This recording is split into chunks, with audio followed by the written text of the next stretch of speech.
And before we starting the class, we can ask Dr. Friska to give the opening speech on behalf of the management of UMN in welcoming Dr. Silva.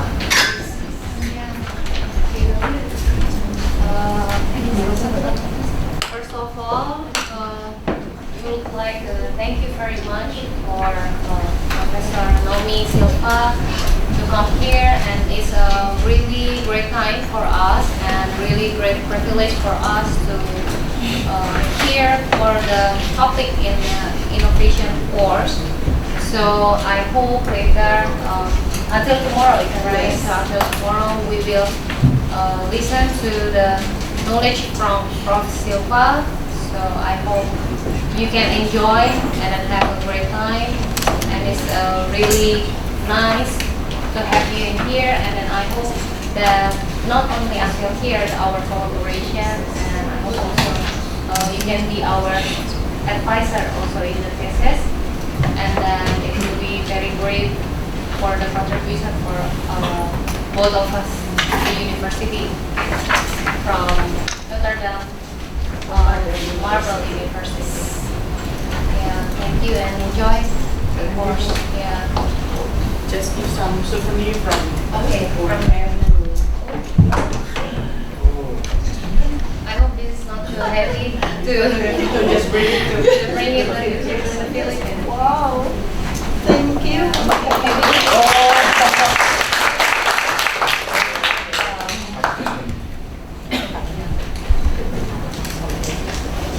Okay. No, I thought you were supposed to be here. Yeah, okay.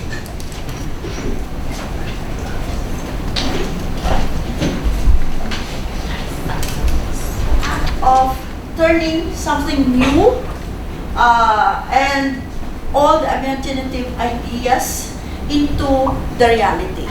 So we're talking on managing creativity as a separate topic, okay? And then invention. So we already mentioned it. Creation of a new idea or concept and making it a reality is the invention part. And then innovation, it's turning a new concept into commercial success or widespread use. Okay, so they are all connected with one another. Creativity, invention, and innovation. Although there's a very thin line defining each from one another. Okay, but you know they all go together. You cannot leave behind. You cannot innovate if you're not creative. You cannot actually invent if you're not creative. Okay, so they all go hand in hand together. Okay, so you may be asking, why don't we simply go into business strategy? Why do we have to study innovation strategy? Why is it so important? Okay, one, we already understand that technology is changing fast. New products come from new competitors, and you have fast-changing environment. Product lifetime become shorter. They need to replace the products actually sooner, and you realize that it's so difficult to differentiate products nowadays. Okay, which one is a better cell phone? By the way, I get confused. Okay. Customers are more sophisticated, segmented primarily probably because of geographical location, behavior, psychology, or even their demographics. The young have different ones, the older ones will have different ones. Some would prefer organic food or than one that is synthetic. Others would be differentiated primarily because they are in rural areas versus those who are found in urban centers. And of course, very important, customers now are more demanding and they expect more in terms of customization, newness, and of course quality and price. My mother, for example, gave me a watch that she expects that I would be handing in next to my daughter. Okay, those was those times where when watches were manufactured as an heirloom, meaning once you have the watch, you can pass it to your son and to your grandchildren down the line. I don't know if you still have a watch that you need to wind. And when I was still young in the elementary grades, my favorite pastime during class when I get bored is winding my watch to ensure that it's going to tell me the correct time. Okay? Now, today, if you ask me, who uses that? Well, I have still the watch in memory of my mother, but I never use it because it doesn't tell me the exact time, and most likely I'll be late. Okay? So, times have changed, and I am sure for many of you who are millennials, you may not be able to understand how life was during my time. I'm a true blue-blooded baby boomer. But I find myself lucky because I saw in my lifetime when I was born with no technology at all. And then I went through the process of the change, and suddenly I can tell my students this was what life was all about during my time. And for you, probably it is unimaginable. Okay? So can you imagine a classroom with no technology at all? Imagine. So our teacher would write the notes. The blackboard occupies the entire front. The teacher starts writing over there and up there. Then she stops because you need to copy. Okay? Or else, because the books are also very, very limited. So you have to copy frantically. Okay? And then she erases the board, starts all over again. Can you imagine how much can you possibly learn in a day? Very, very small. Okay? And I can still remember very well when my father brought home a radio. And we felt, I felt we were rich. So that we had to turn on the volume of the radio very loud so our neighbors can also listen to the soap opera that their favorite soap opera. Or else, they can listen at all. And how many of our neighbors would spend the night when we turn on the television because they wanted to watch also television. And now, my grandchildren, and most likely your grandchildren, the first words that they will probably ask you is, Nan, what is our Wi-Fi password? So, life has changed, definitely. And it is something that we cannot simply leave behind. Okay. So customers have more choices.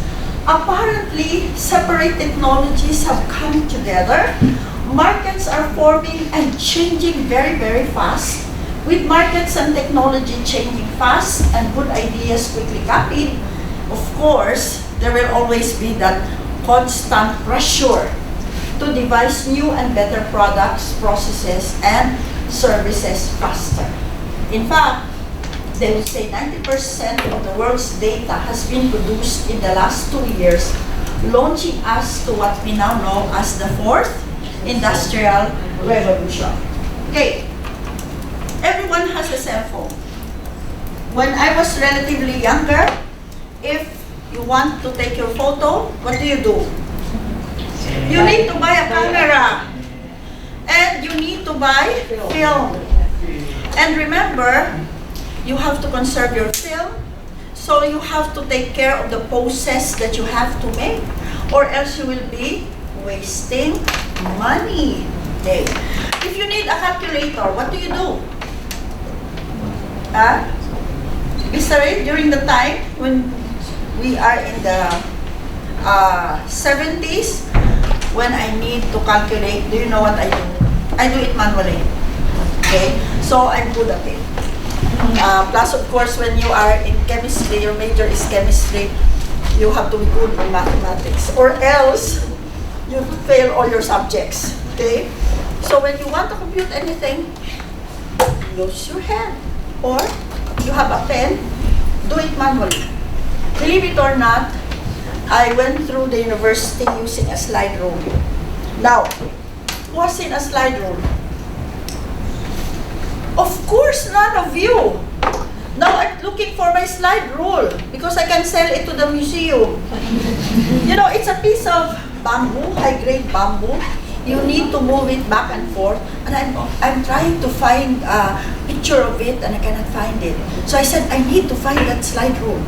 Because by that time, it was so difficult.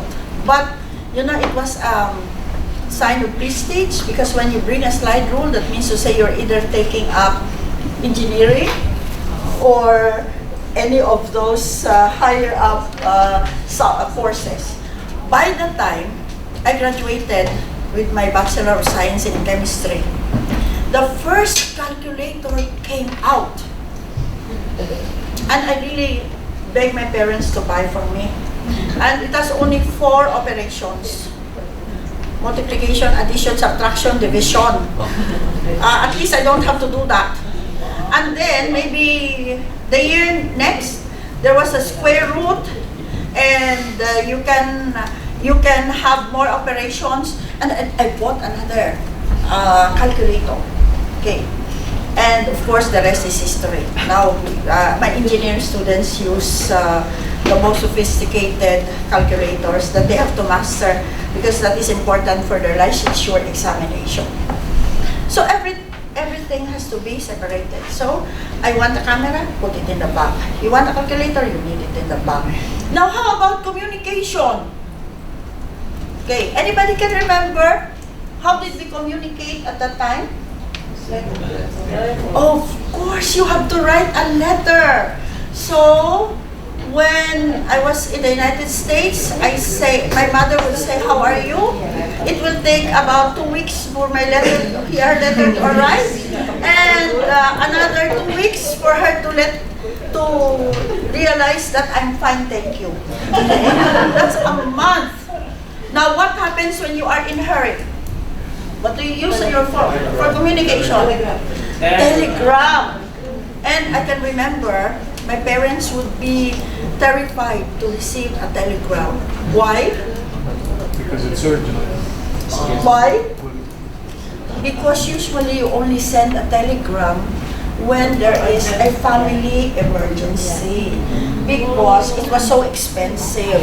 So, probably for some, they have never heard about a telegram. Okay?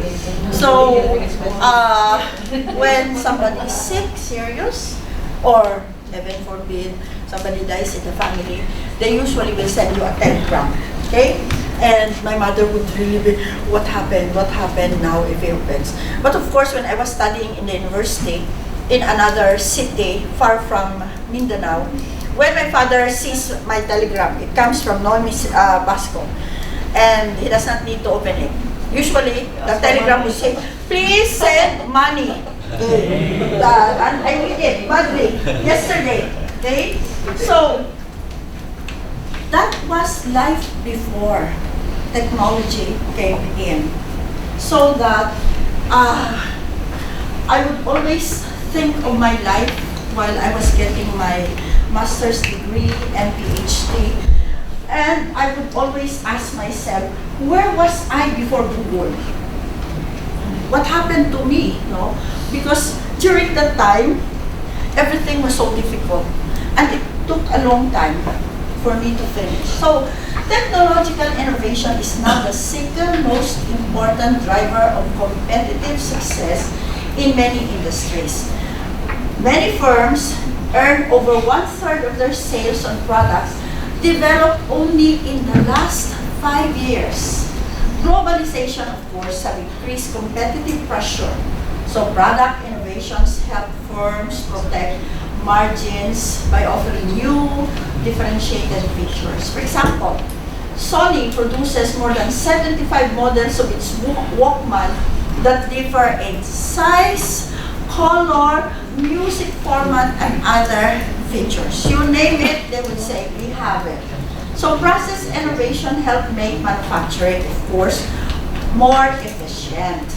And advances in information technology have enabled faster innovation. For example, CAD/CAM systems enable rapid design and, of course, shorter production runs. Importance of innovation and advances in information technology have led to shorter product life cycles, so that the cell phone you may have purchased today may be obsolete by tomorrow because there's a new version of it. And I find that quite amusing. My other cell phone, I went back to Samsung and said, oh, can I buy casing for this? And he said, what is your model, ma'am? I said, it's one of those E-series. And I said, he was looking at me, E-series? And he was asking, what's an E-series? Oh, ma'am, that went out 3 months ago. Oh, I said, I just bought this cell phone.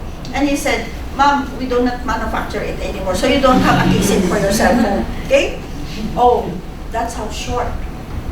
As I said before, we produce it for a lifetime to last. Now, most likely, the gadgets that you are using now would have a new model already out on the market. Better, faster, smaller, okay? So, when I said, unfortunately, there are disadvantages of all of this. And I'd like you to think about that because I'd like you to answer that particular question later on. I'm trying to sell to you the idea that innovation, technology, strategy is important. So, more rapid new product introductions, greater market segmentation. It's short. All of this lead to the fact that technology has changed the way we think, the way we learn, and even the way we shop, okay? Whether you like it or not. Now, innovation would usually have a positive message to everyone. In a firm that will suddenly announce that we are going to cut headcount, everybody gets the jitters. Why? Because is it me that they're going to kick out of the company? And in many cases, you lose the support of your employees. If people in the top management will say to you, the company is downsizing, everybody would already start thinking who or what division, what section would be downsized. Will our division be removed from the company? And you start to worry. And of course, in general, it does not give a good message, negative message, okay? And tell people you are going to re-engineer. What is re-engineering in the first place? So 80% more likely would say, well, change is good, you have to go first, okay? Now, but if you tell people you are going to innovate, so many of them, okay, what are we going to innovate? More likely, you send out a positive image, and there would be greater chance for enthusiastic support from your employees. Now, when we talk about innovation technology strategy, what would be the general impact to our society? The aggregate impact of all this technological innovation can be seen in our gross domestic product. That's the annual output of an economy. The GDP on the average per capita for the world has risen steadily since 1971, which unfortunately most of you are not yet born, okay? But I was alive then. And you know the big difference in terms of our economy, of course. Then American economist Robert Solow, he's a professor at the Massachusetts Institute of Technology, gave us a model, and he showed that the long-run growth in GDP was not solely on growth in labor because of increased population, more workers, and not only in capital inputs, meaning the money, the resources that you have to put in, but he said that you have to factor in technological changes. In short, increases in the productivity for us to be able to say that long-run growth is based on these following factors. And for that, very simple model, but very deep in its impact. He won the Nobel Prize in Economics in way back in 1981.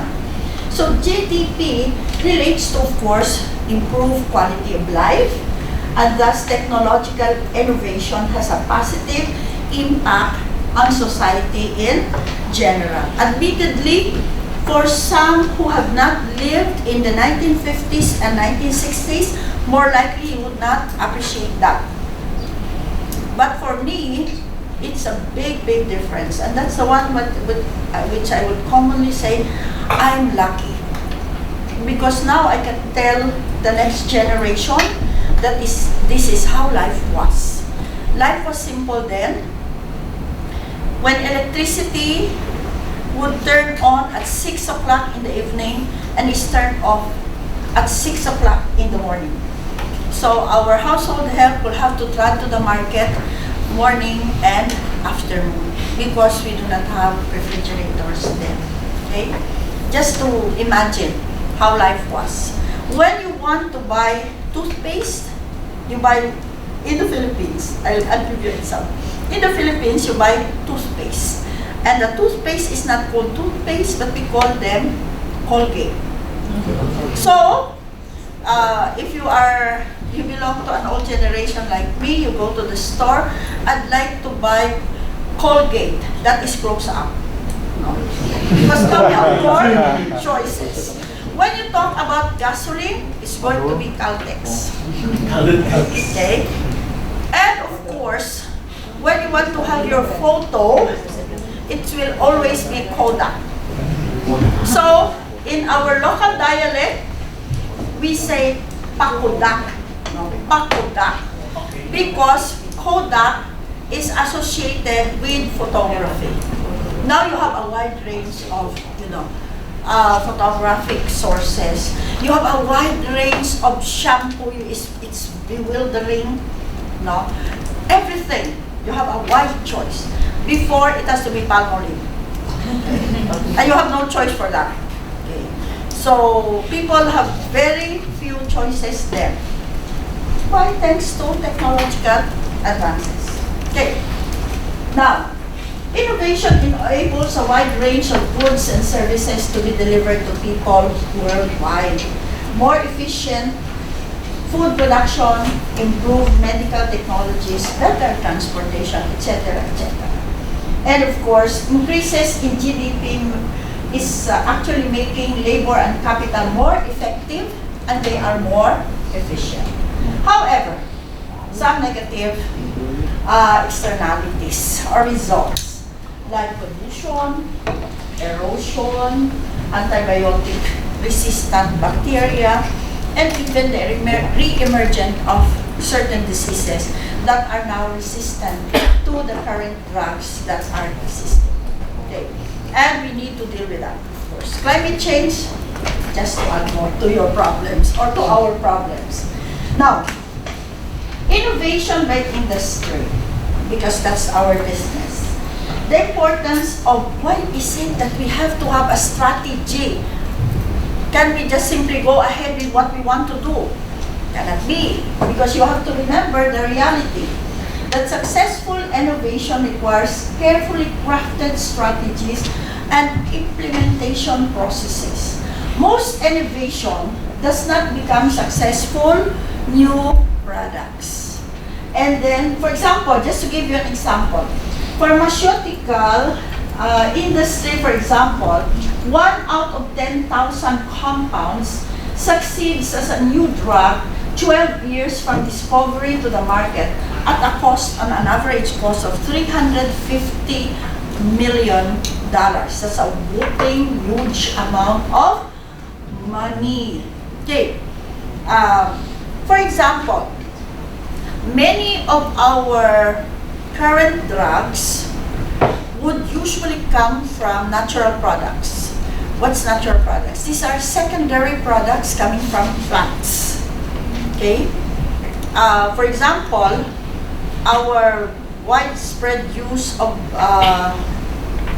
acetyl salicylic acid, known as aspirin, okay, comes from the bark of a willow tree, and it contains salicylic acid. The Native Americans, these are the Indians that they call, used to chew the bark of the willow tree, and they get some relief from their fever and their headache. This is true for a lot of our plants that provide us with many of our natural products. Now, but that is not as simple as we think it is. Because if, for example, a pharmacist, a chemist, finds a new molecular entity that has a promise, for example, to reduce blood sugar, okay, you get rich because there are many people who are suffering from diabetes. That does not happen overnight because you have to apply for it, and then you have to do R&D. Even if you're able to elucidate the chemical structure of that compound, you cannot apply it directly to human beings. It goes through the characterization, that means to say what are the physical, chemical characteristics of the compound. And then it goes through clinical trials. Clinical trials are not done on humans directly. It has to be done to lower forms. Yeah, so you have your white rat, your guinea pig. Then it moves up to four-legged animals. Then it goes to human trials. And then even if they find it is safe for it to be marketed, it will still have a particular lifespan that will still be under observation to ensure that side effects among humans is thoroughly studied before they are universally accepted as a drug. In short, you have a funnel. There are about 3,000 raw ideas. Many of these are not written at all. Okay. So even your local medicine man, I don't know how you call that in Indonesia. You have people in small communities who actually mix herbs as treatment for common maladies or ailments, okay? Just like in the Philippines. So, more likely, it has scientific basis. But it is not formal, it is not written. 3,000. Now, out of these 3,000, only about 300 are submitted ideas. And out of the 300, about 125 of this will undergo into smaller, small projects. That is where you start your R&D. And then out of these, only 4 would go through major developments, full-blown research projects that would undergo clinical trials if it's a drug. And out of this development, they may be able to be lucky to have 2 launches. And out of the 2, maybe if you get lucky, you have 1 successful product. That's how difficult it is. Okay? So, research brief. How long does a new product development take? Based on the study made by Abby Griffin of 116 firms who use B2B approach in innovation, well, it's a business to business rather than business to individuals. So these are business that come together and working together. The length of development cycle will vary with innovativeness of the project. That will depend. Incremental improvements would take about 8 3.6 months on the average from the concept to market introduction. But take note, these are only incremental improvements. New generation improvements will take about 22 months, about almost 2 years. New to the firm product lines, 36 months, that's about 3 years. New to the world products will take about 4.4 years, that's 53 months. And half of the companies have reduced their cycle time by about an average of 33% over the last 5 years. So, what is the bottom line of this? Innovation is getting to be faster and faster. And therefore, companies have to be very also quick and up to date in their innovation strategy. Okay, so according to Robert C. Malcolm, he is the co-founder and CEO of Kellogg Innovation Network. If customers are telling you they need something, they're also telling your competitors at the same thing. So that is not enough to stay ahead of the competition. So innovation strategy should focus on what your clients need and want tomorrow or in the future, not simply today. Therefore, innovation strategy should be proactive rather than simply reactive. Okay? Now, just to give you a brief introduction to the innovation landscape map. According to Gary P. Pisano in his article, you need an innovation strategy.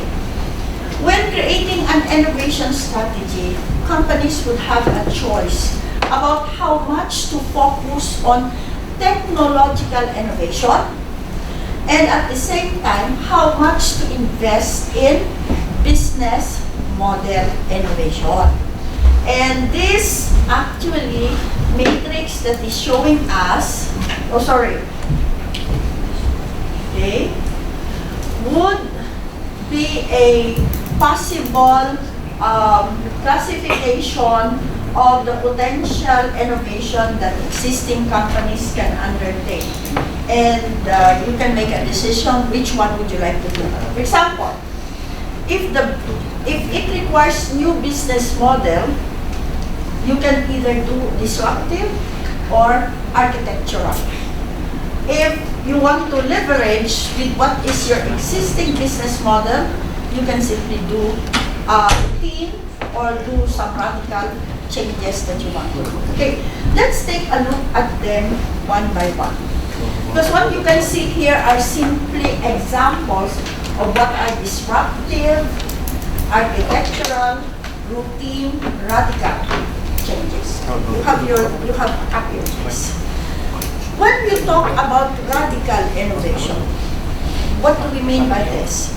So radical innovation is an innovation management concept that is aimed at destroying what is your current product, services, and business model to create a new market and replace existing ones.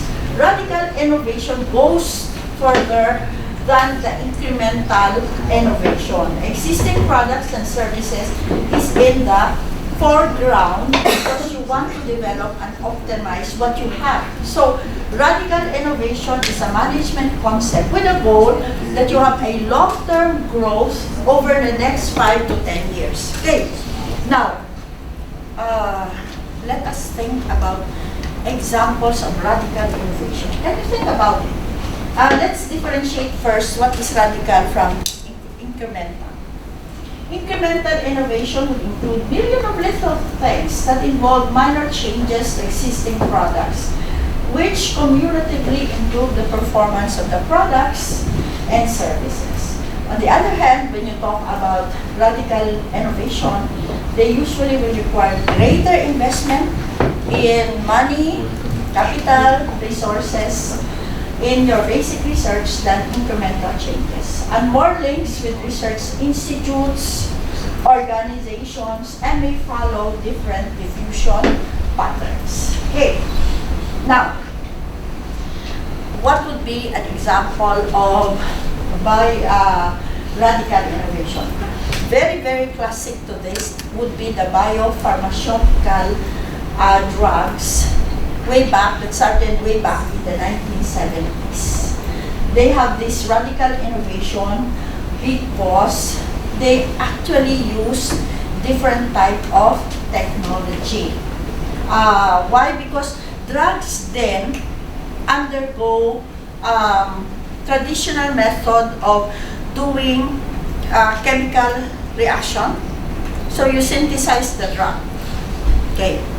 Now, with biotechnology, you treat differently the performance by usually looking into the medical problems, and usually you actually use bioorganisms or test them first to lower forms of microorganisms before it goes to clinical trials. Usually, it's far quicker than the chemical reactions that we usually do. And these are disruptive innovation, which is based on radical technology innovation through that is we commonly call disruptive. Okay, just to make you to clarify what my idea is. When we talk about incremental innovation,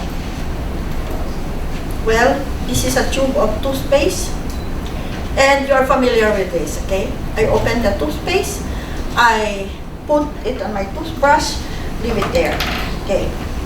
How long does it take me to do that? Opening. Sometimes I'm so in a hurry. You have all this toothpaste, trailing behind. Okay. Now what happened?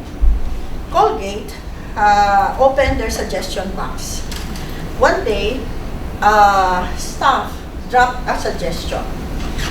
Why don't we cut the top of this and then simply flip it up? Okay? It has still a cover. I can open this using my hand, doing this. But what if I cut this and flip it up, and lo and behold, I have my toothpaste, and okay, close it and just simply forget about it.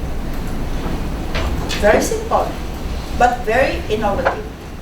The market of Colgate surged with this flip-flop cover, incremental. They did not change anything about the Colgate as a toothpaste. They did not change the tube. Of course, what they changed is the cover. Okay? So, many companies do incremental innovations. But take note, these are all very, very important. But when you shift, for example, from chemical synthesis to biotechnology, it's a drastic change that is different, the methodology is different, and of course, the technology would be different. And of course, this has revolutionized our drug treatment industry. Okay, many of relatively unknown cure have been found with biotechnology. But I will not explain biotechnology because that will take a course which is separate from this, or else I'll not be able to finish my presentation. Okay, now, so that's radical innovation.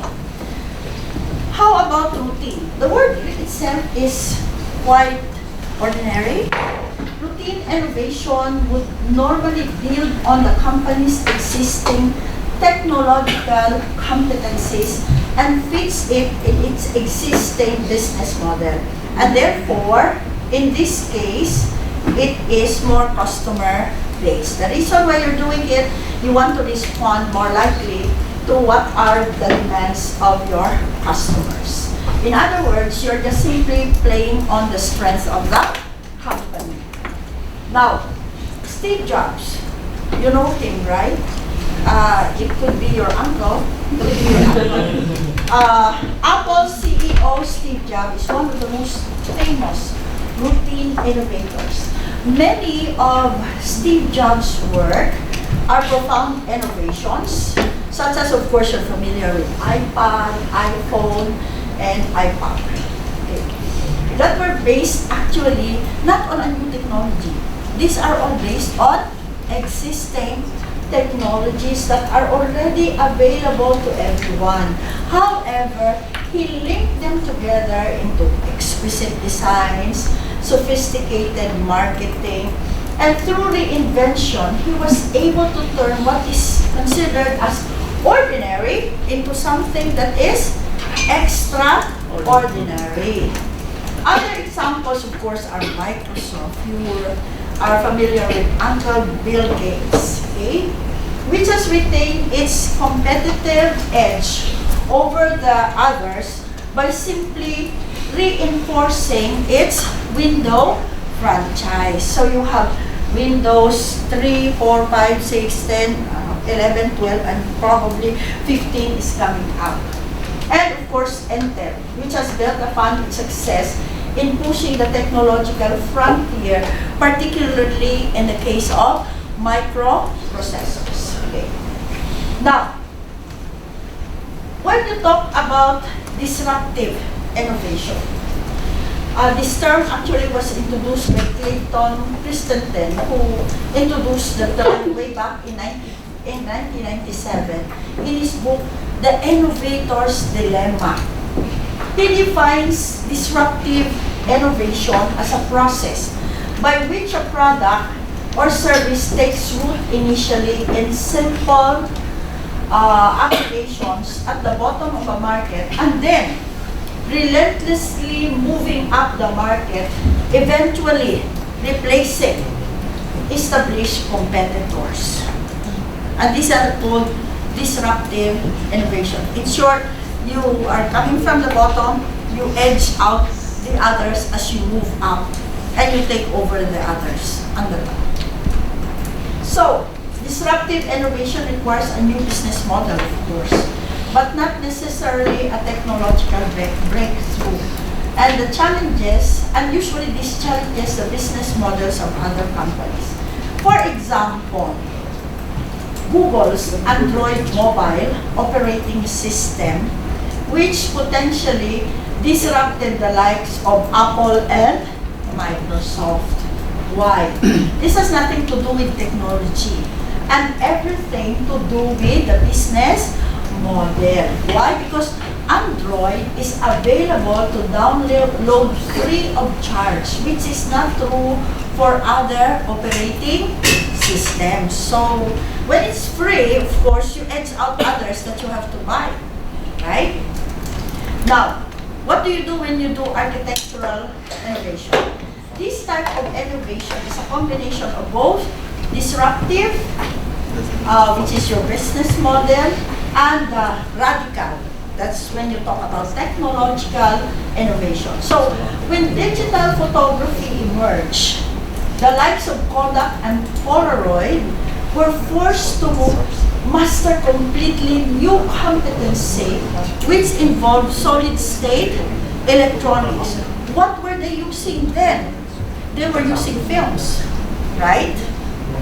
Now, the emerging technology is more on electronics.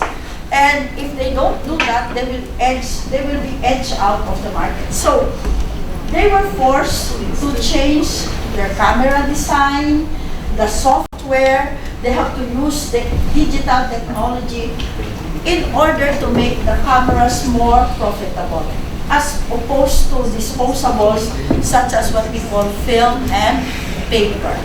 Who uses film now? Nobody, literally. No? Do you need to print your photographs?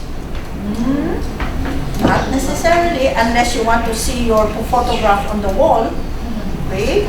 Otherwise, you have a soft file folder and you have all your photographs there.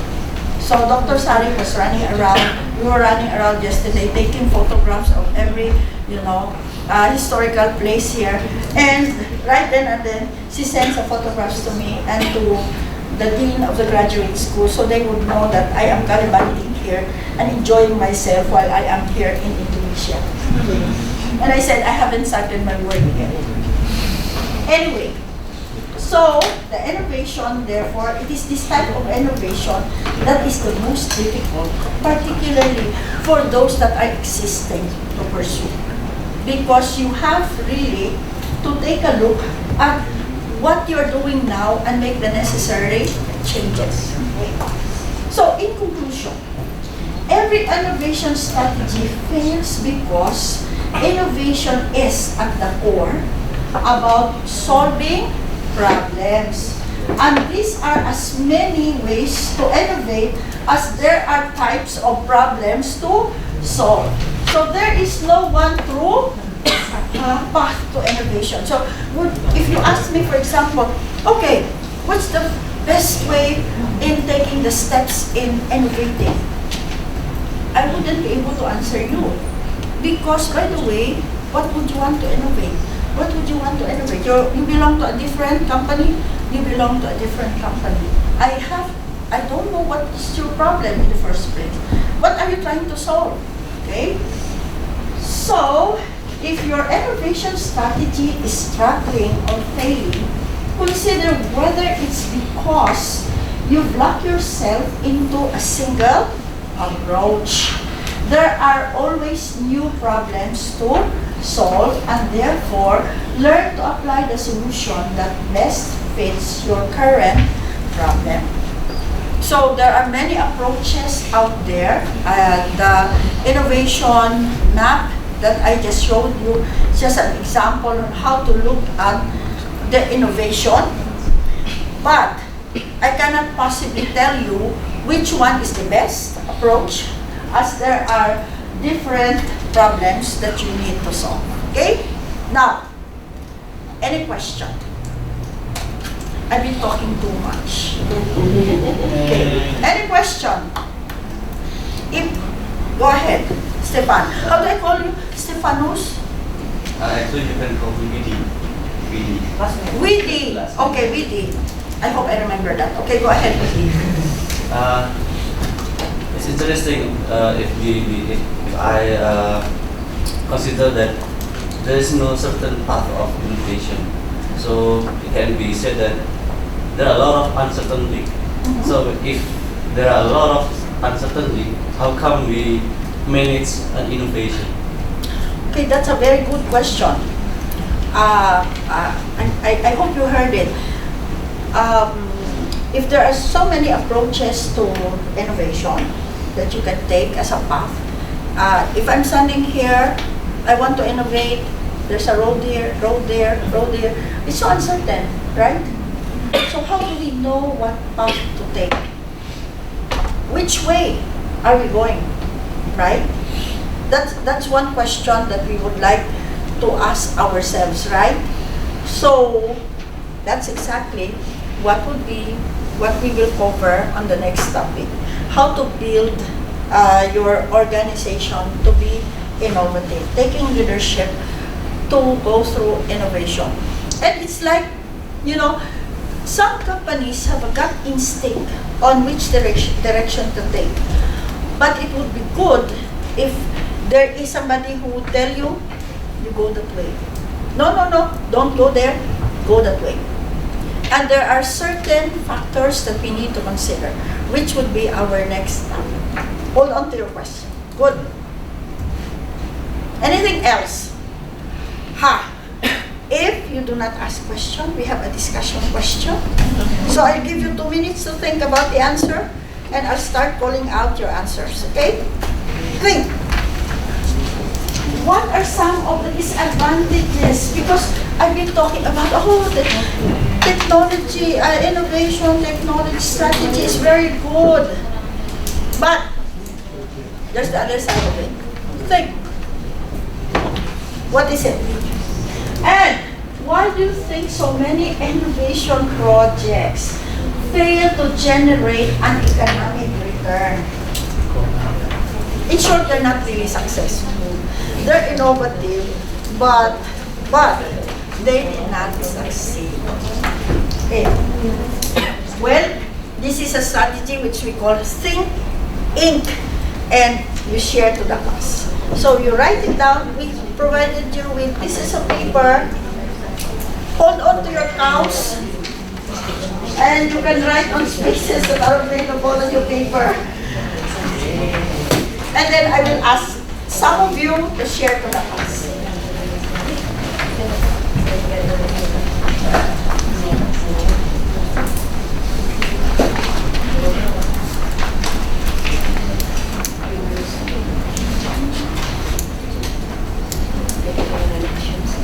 Can you please write your name on top of the paper that you're writing on?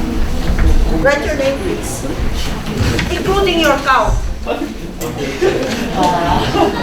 Or probably some of you draw a rat or a dog. Doesn't matter.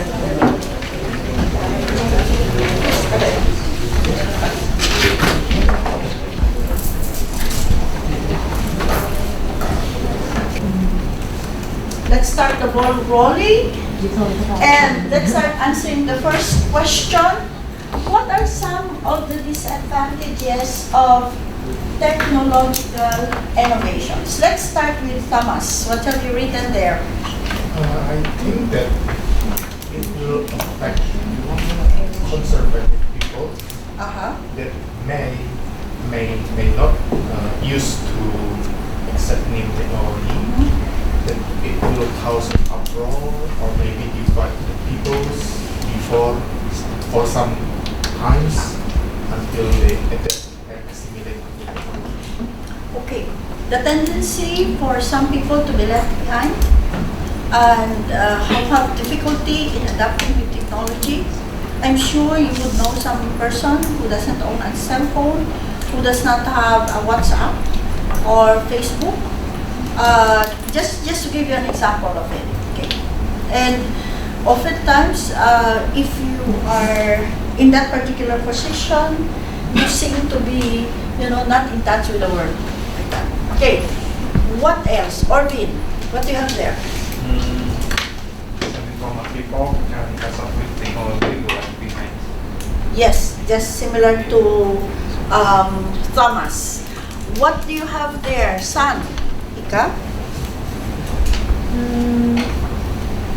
It because by using too much technology, it can be decreasing human resources and can cause negative externalities like pollution and erosion. And then it can cause digital media manipulation like hoax and plagiarism. Okay, now, there are a lot of things that San is trying to point out here. We already mentioned about pollution, environmental degradation with technological innovation that we have, and people becoming more isolated from one another. What else do you have there? Is this the Italy? Okay. I feel like people become not creative. They are more lazy because they really depends on the technology. Ooh, Yeah. that's something. Yes. People because I have experience. This year? Yeah. I have experience with my daughter. Okay. What?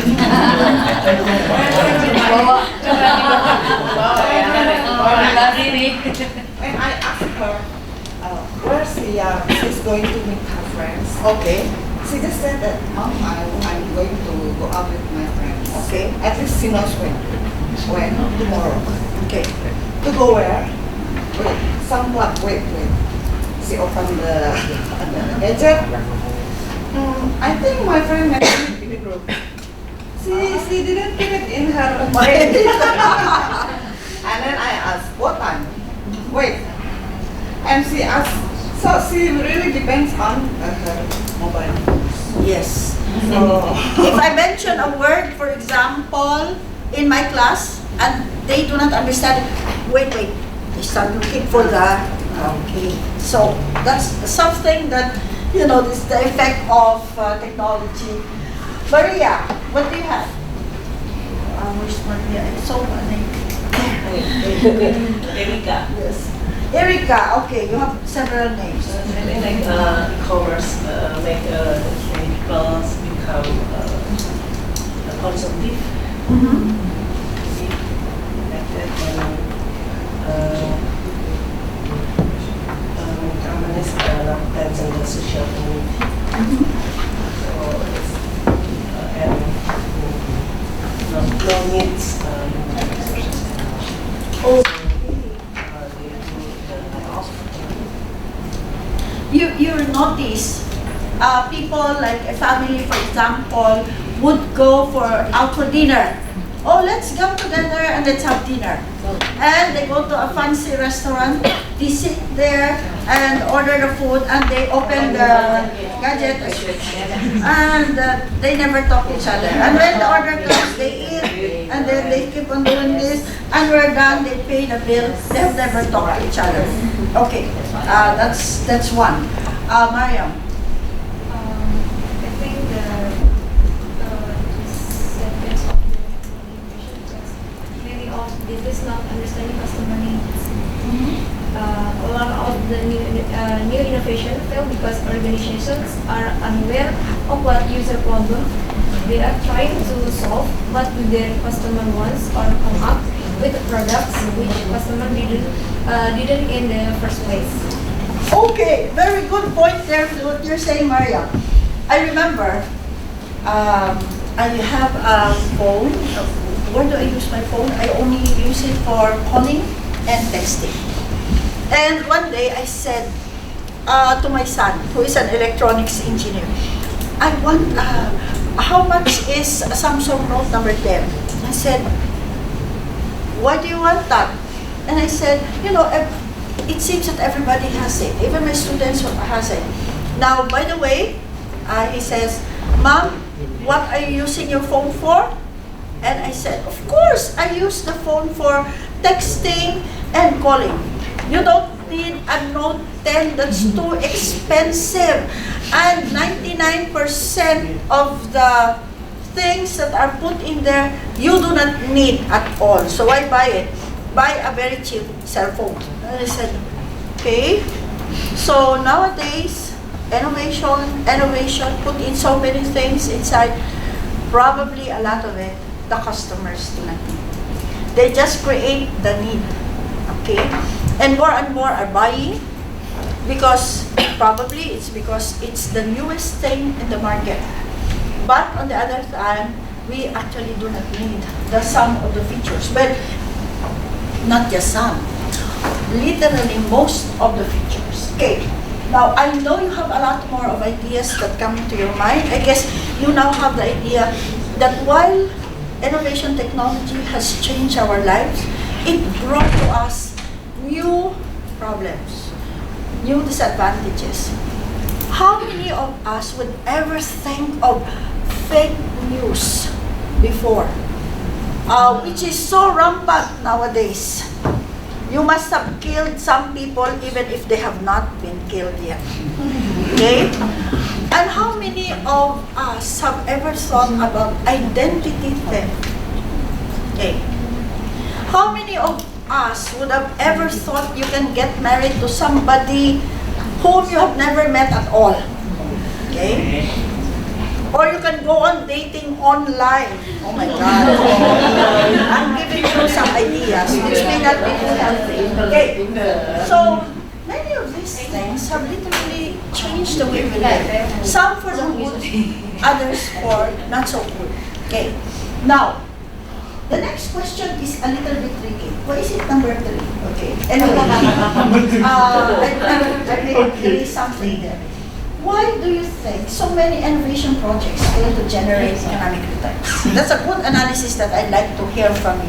How do I pronounce? Buenaventura? Or what's the... What? Buenaventura. Okay, go ahead. I think my innovation project failed because the project are not ready but is published. So the project has many errors and the user customer is very didn't want to use this project. Okay. The lack of preparation, the innovation itself. There are many factors that had not been taken into consideration. How about Eric? I think many innovation projects fail because they only focus on the current problem. They're not planning on long-term innovation that can affect to long-term usage of their idea. Okay, clear enough for us. How about, how do I pronounce? Sorry. I need to get used to the names. Parang Mita. How do I call Mita? Mita, okay, good. They are more and faster than technologies from competitors. Okay. And you cannot be competitive enough. Yeah. And more likely, there are better competitors than you have in the market. How about Davin or Davin? How do I pronounce your name? Davin. Okay, go ahead. Some innovation projects can fail because I think some projects don't suit well with the customers' behaviors or habits or needs. And then the second one, I think it could happen internally inside the company, which is the other divisions in the company don't synchronize well with the R&D curriculum. Okay. Now, many of the innovations within the culture of the company itself is not ready. And if you don't believe in the products that you have, it's more likely bound to fail. Okay. Do you have Vistari? What do you have in your notes there? Why project fails with the communicator? If it's not fit with the condition, fit with the customer need. So it failed. Okay. It does not fit with the customer that you are targeting. Daniel, what do you have written? What have you written there? Yes, some is similar with the all years, but maybe everyone thinks can be additional. I think the too long to develop. Meanwhile, while the competitor already raised the new innovative, more innovative ones, and also can be acceptable by the people. Okay. So the most likely it has already earlier been pointed out. You know, when you're a little bit at the timing stage, you're just like behind the others, and they've launched their product ahead of you, and you know the rest simply is history. And you know, in that case, you are left behind. Sure. Okay. That's the end of the first session. And let's move on to our next session. Would you like? No. I said I told we have to go to the next session. Is it okay? You're not yet asleep? No. I hope not. Okay, let's continue so that we can answer the question of the day. You remember? We need to build innovative organization. The session objective looks intimidating, but this is quite easy to understand if you look into leading the organization towards innovation. So we need to describe first what are innovative organization, discuss innovation leadership, characteristics, key factors, and leadership principles. What can be possibly your creative styles, discuss collective and social aspects of innovation. What are the key factors in high-performance teams? And perhaps I'll browse through Takman's model of team development, context, and planning. Okay.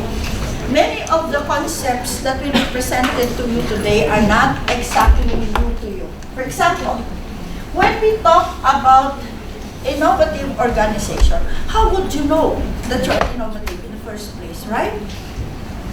Research shows these factors are associated with good performance. First, shared vision, leadership, and the will to innovate. So these are clearly articulated and shared sense of purpose, which direction would you like to go, and stretching your strategic intent. In short, you have top management commitment that this company would be innovative, it will be ahead of the pack. Okay. Then, of course, the organization should have appropriate structure. Organization design which enables creativity, learning, and interaction, not always a loose skunk work model, you know, where everybody running around not knowing what to do. I think that's the model. The key issue is finding appropriate balance between organic and mechanistic balance, options for particular contingencies within, and the procedures are being followed within the organization. Okay. Then you have key individuals that are promoters, champions, gatekeepers who will open the door for opportunities, other roles which energize or facilitate innovation. And of course, you have, very important, I cannot overemphasize, effective working teams. Appropriate use of teams at local, cross-functional, and inter-organizational level to solve problems and requires investment in team selection and even team building. So most companies would invest money on even team building to ensure that everybody works as a team, not as an individual. If you notice, Microsoft is quite famous for the teams that they have created. Even when they go to the offices, they have, you know, they do not wear stiff coats and jackets. They can simply wear their casual attire to give the notion that, you know, everybody is free. Go ahead, you know, think and innovate. And then you usually have high involvement innovation, where the participation in organization-wide continuous improvement activity. And then, of course, very important, creative climate, positive approach to creative ideas supported by relevant motivation systems. And normally, you have external forums. While it is true that the organization is important, the customers are important. Okay? So you focus on who your clients are, because these are the people who will do business with you. It's not about your company, it's about your client. Just like when you teach, it's not about the teacher, it's about your learners, actually. It's not enough to teach. Your students have to learn. It's not about the company earning profit. It's about whether your customers are satisfied or not. Okay. So let's look at innovation leadership. I love this picture. You know, you see the fish here with everybody following the fish. That's innovation leadership. Okay. How do we know we're going somewhere? Okay. Somebody has to lead you to innovation. Then usually the innovation leadership reviews of research on leadership and performance suggests that leadership directly influences around 15% of the differences found in performance of businesses. So the leader of the company would usually make that difference. Contributes around an additional 35% through the choice of business strategy.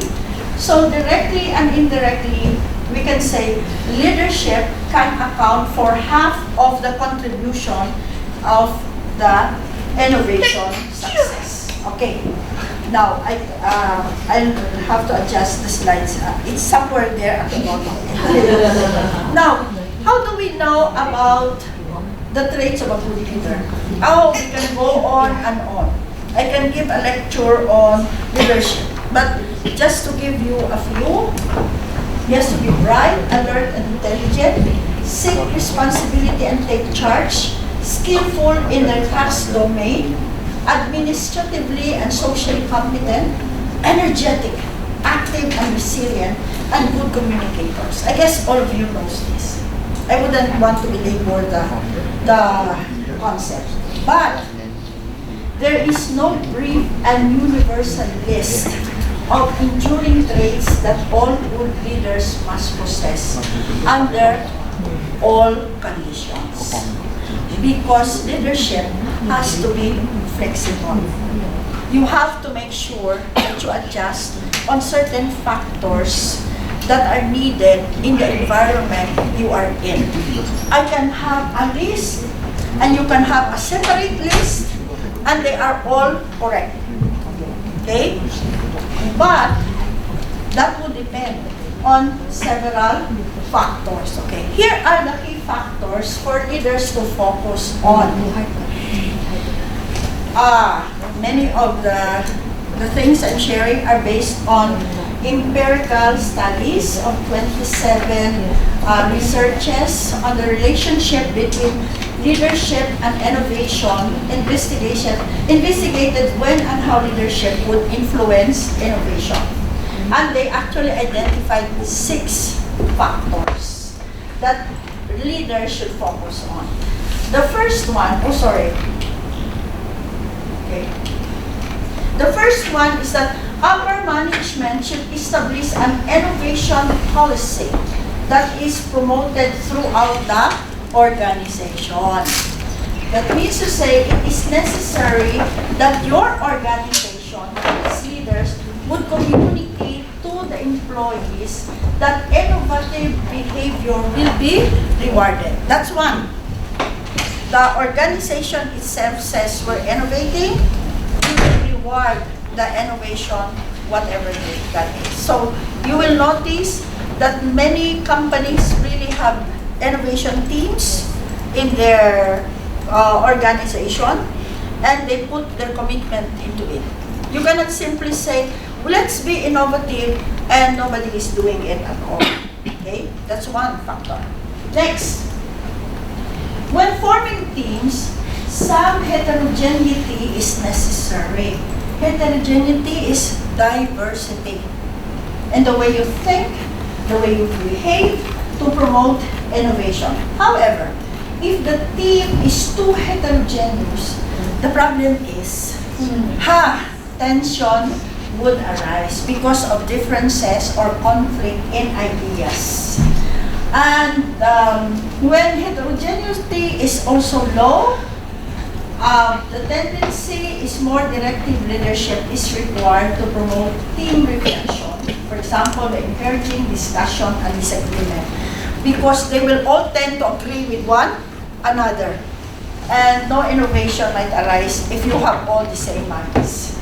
Leaders should promote a team climate of emotional safety, respect, and joy through emotional support and shared decision making. I think this one is self-explanatory, right?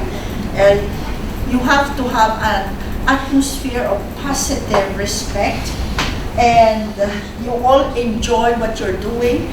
It's not as if somebody forced you into it. By the way, you never force innovation. Then, fourth, individual and teams have autonomy and space for idea generation and creative problem solving. Time limits for idea creation and problem solution should be set, particularly in the implementation of the different phases, because you have to have milestones, outposts that has to be clearly designated when you want to do innovation. Finally, team leaders who have the expertise should engage closely in the evaluation of innovative activities. Because this is very important, that as you go along in the process of making innovation, there is somebody who monitors and evaluates the process. Okay.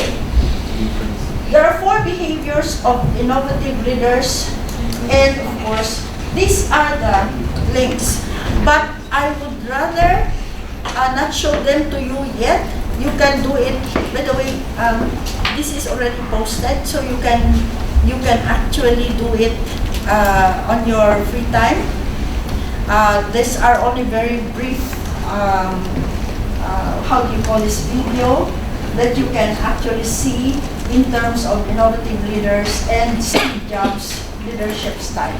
You're free, please go through that, but I need to go through all the rest so that I can do more explanation, because the rest you can actually see. Okay, now, Amazons have come up with this 14 leadership principle. Okay, take a good look at that. And then,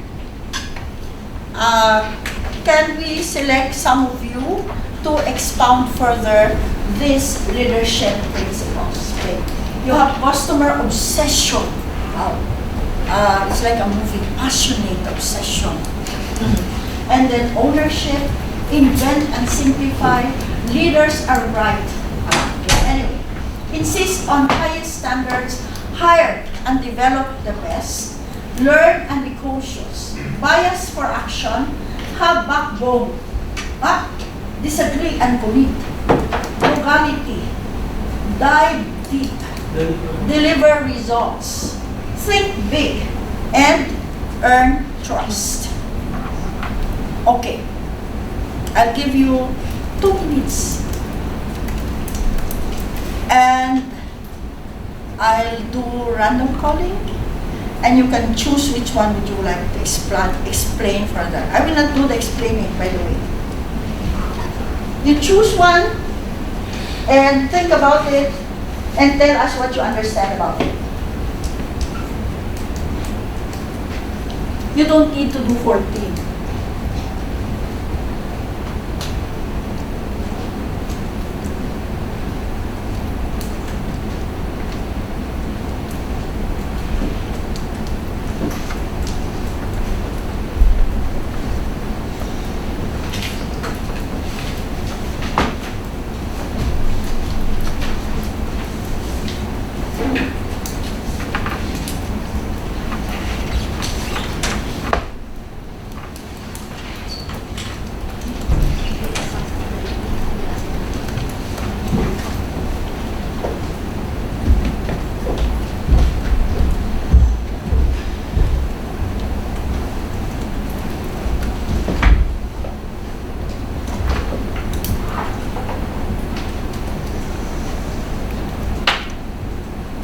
Okay?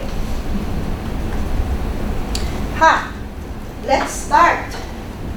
You can choose one, and can you please explain to us what it means? Let's start with Medi. Medi, yes, go ahead.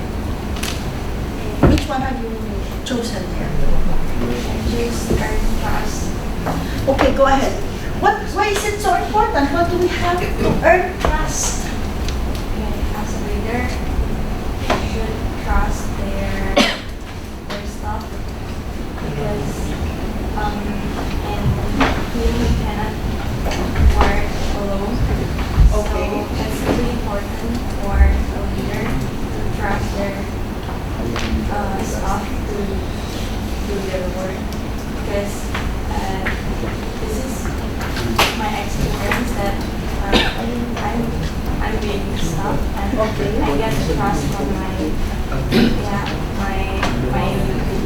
Okay. And it feels like because I got trust, so I like being. I feel like I have to challenge myself to do more productive, and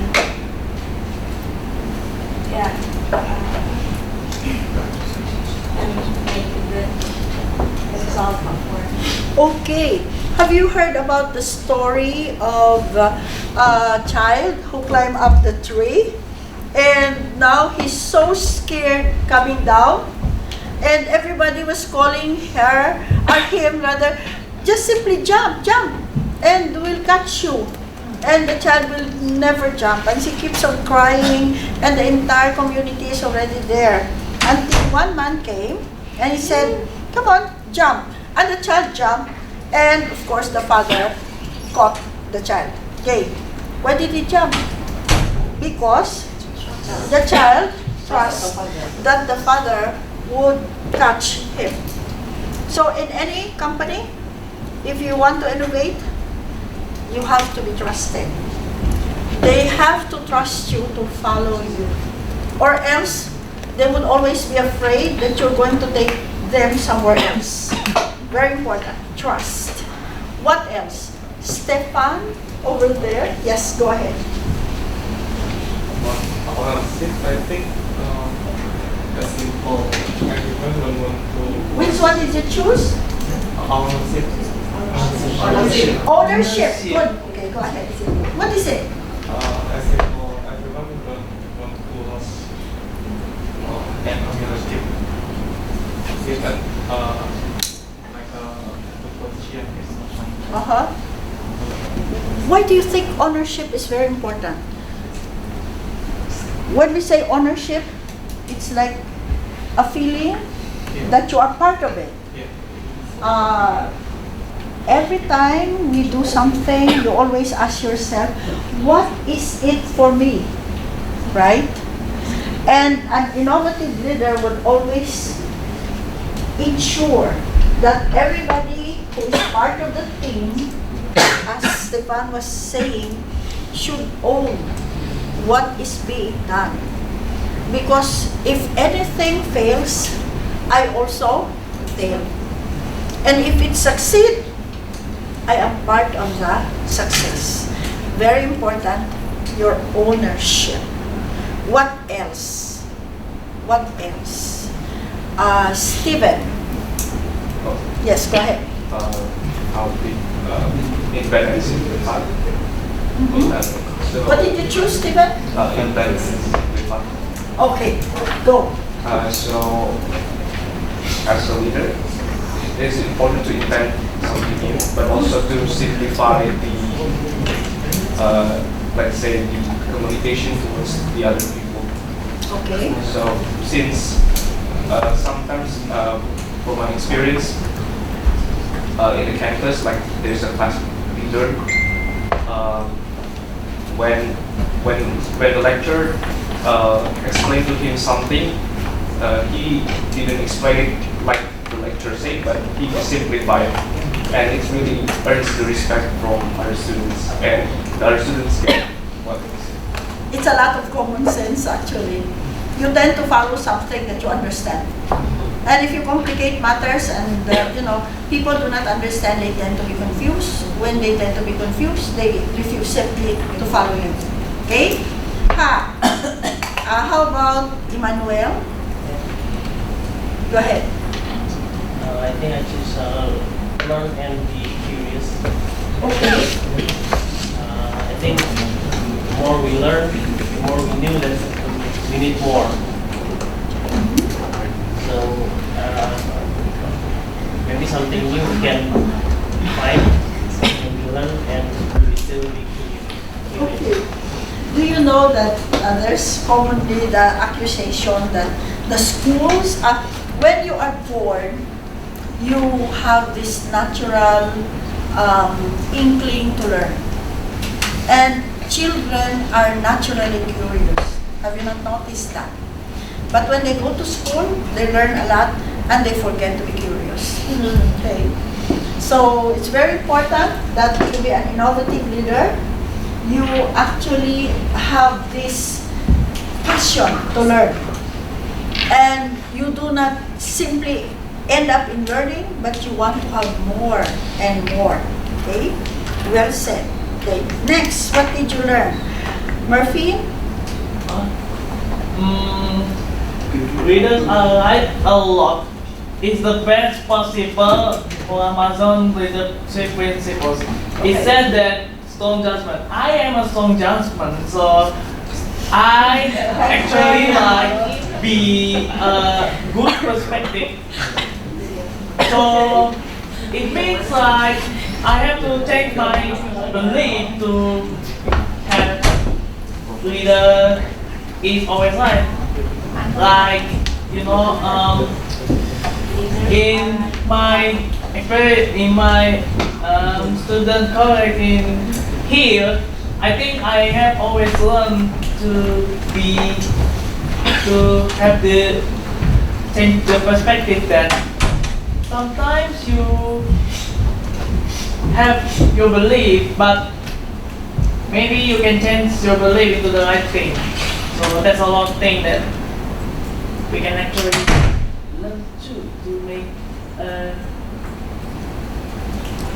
discomfort maybe. Well, what you're trying to say actually is when you are an innovative leader, you have to have a strong judgment, a strong belief that what you're doing is right. Okay. First and foremost, you cannot convince people to do something when you yourself does not believe in it. And you are not so sure if your judgment is right. So if you say, go this way because I strongly believe this is the right path, okay?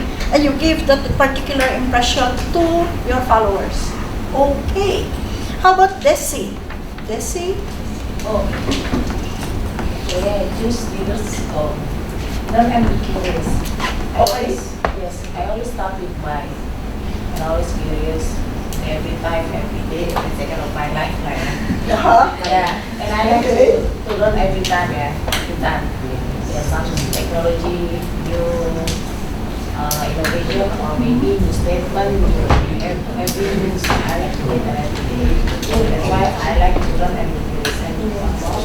I like to hire and develop the best. Okay, hire and develop the best. This is that I don't understand actually. In the HR department, you hire people. You hire people with the the background, right? Okay. CV and everything else. Yeah. You know what is the best of and specifications. But you don't trust them, to get the job done. Okay. That's something that I always find, and at the end of the day, the employee will be like, like doesn't have motivation anymore. You're right. Yes, this is the most. In several companies, I always see this kind of. And then I'm very. Well, how come you hire people and then you just tell this, tell that? So where's the innovation? This person will bring the new culture to your company, right? And maybe the culture is good. Yes. Yeah. And maybe sometimes you have to learn and adopt. Yeah, like that. Yeah. That's a very good observation that you're actually saying, because while it is true that our HR will always think that we have to hire and develop the best, and yet we do not allow them to grow. We do not allow them to be innovative. And sometimes it's so sad to see the potentials going down the drain. Yes. And if you're a leader, when you hire the best people, you develop them to their best potential. Okay, that's a good observation. Bambang, where are you? Remember, I have this list. I just always think yeah. There must be something usually when I start Okay. When you say that, what would you mean? Think big. Think big. Think deep. Big. Okay, here.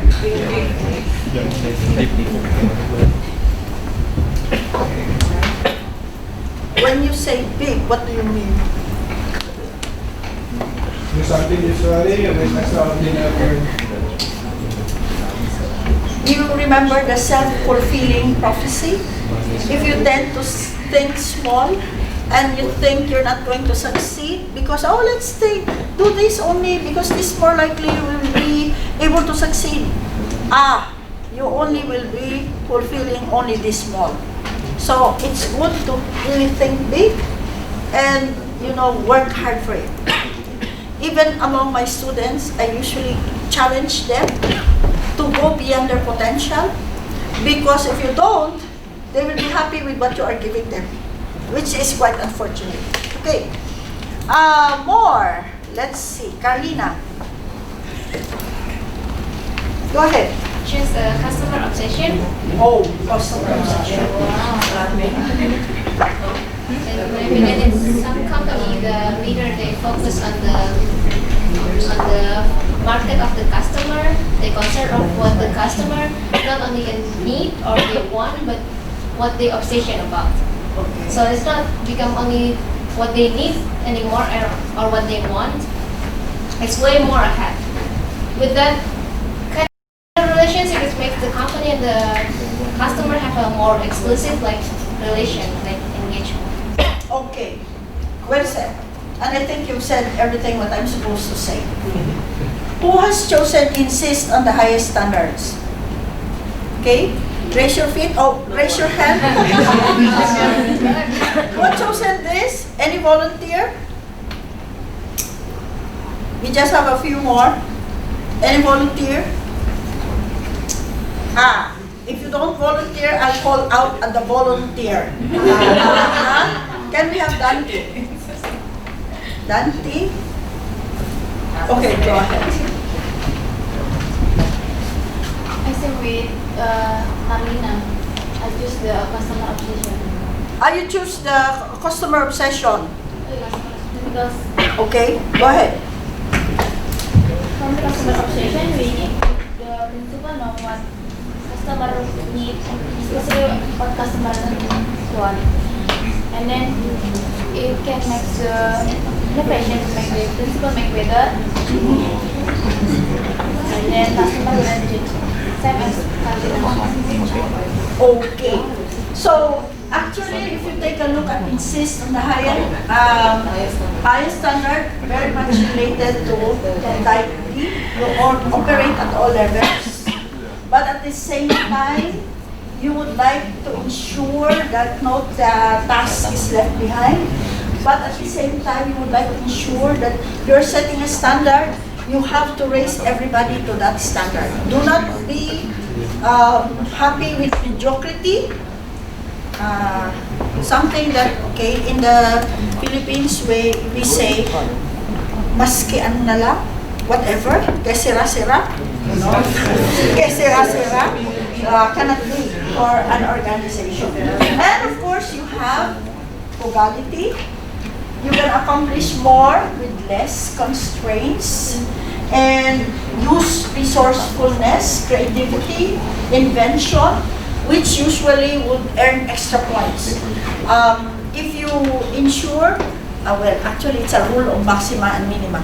You know, you want to accomplish a lot of things in the least possible expenditures. That's a common sense procedure. Okay?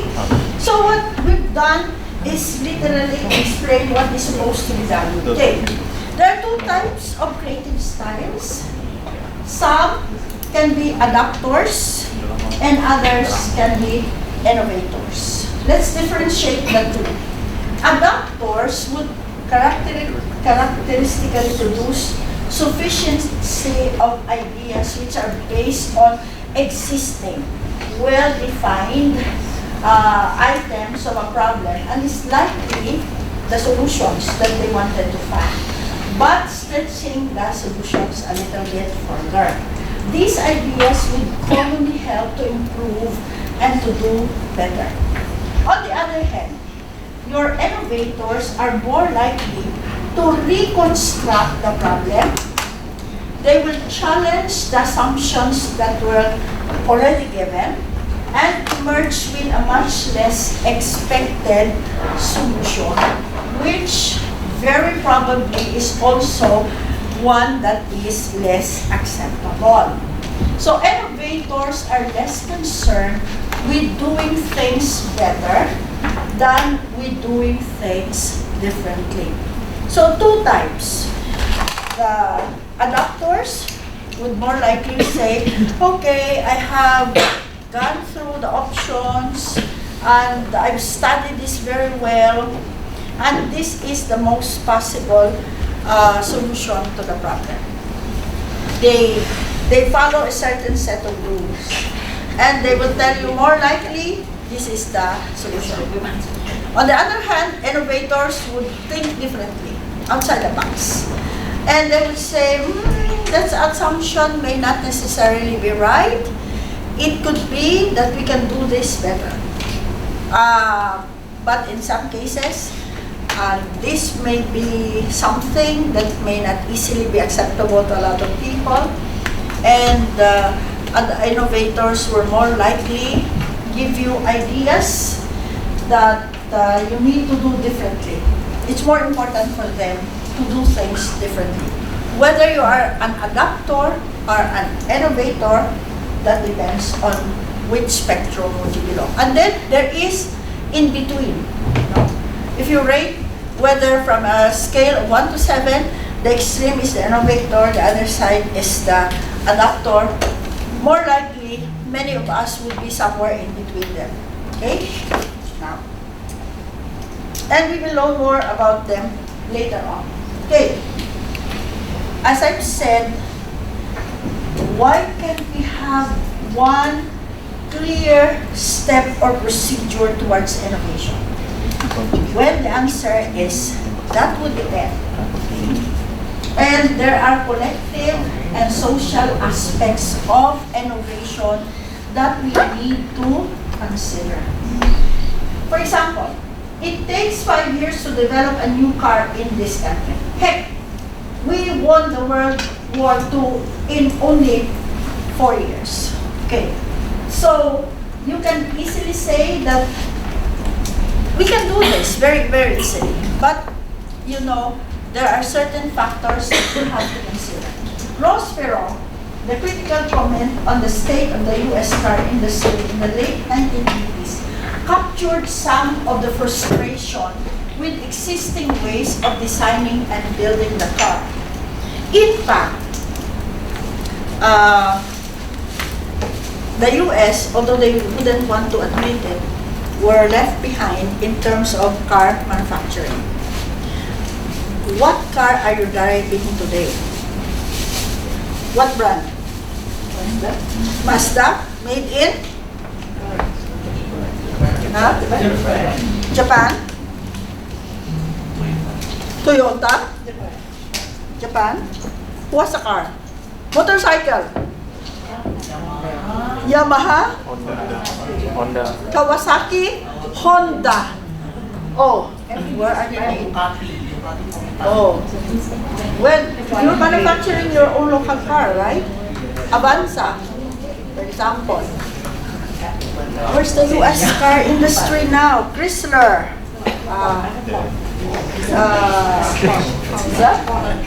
Ford, yes. But, you know, there are more cars. And these are driven by more people. And they are not made in the U.S. of A. Okay? So what was the problem in the first place? Okay. Now, they suddenly realize that there is something that has to be done better. In fact, if I ask you, for example, who invented the chronograph, you know, the watch that runs on batteries, do you know who? Okay. What or who were the leading watchmakers in the world way back then? When you say watch, it's synonymous to Swiss made. Many of our watches then were made in Switzerland. They were built to last. Okay? And as I've said, they were made to be turned over from one generation to another generation. But when you ask who came up with the chronograph, and the answer is still the Swiss.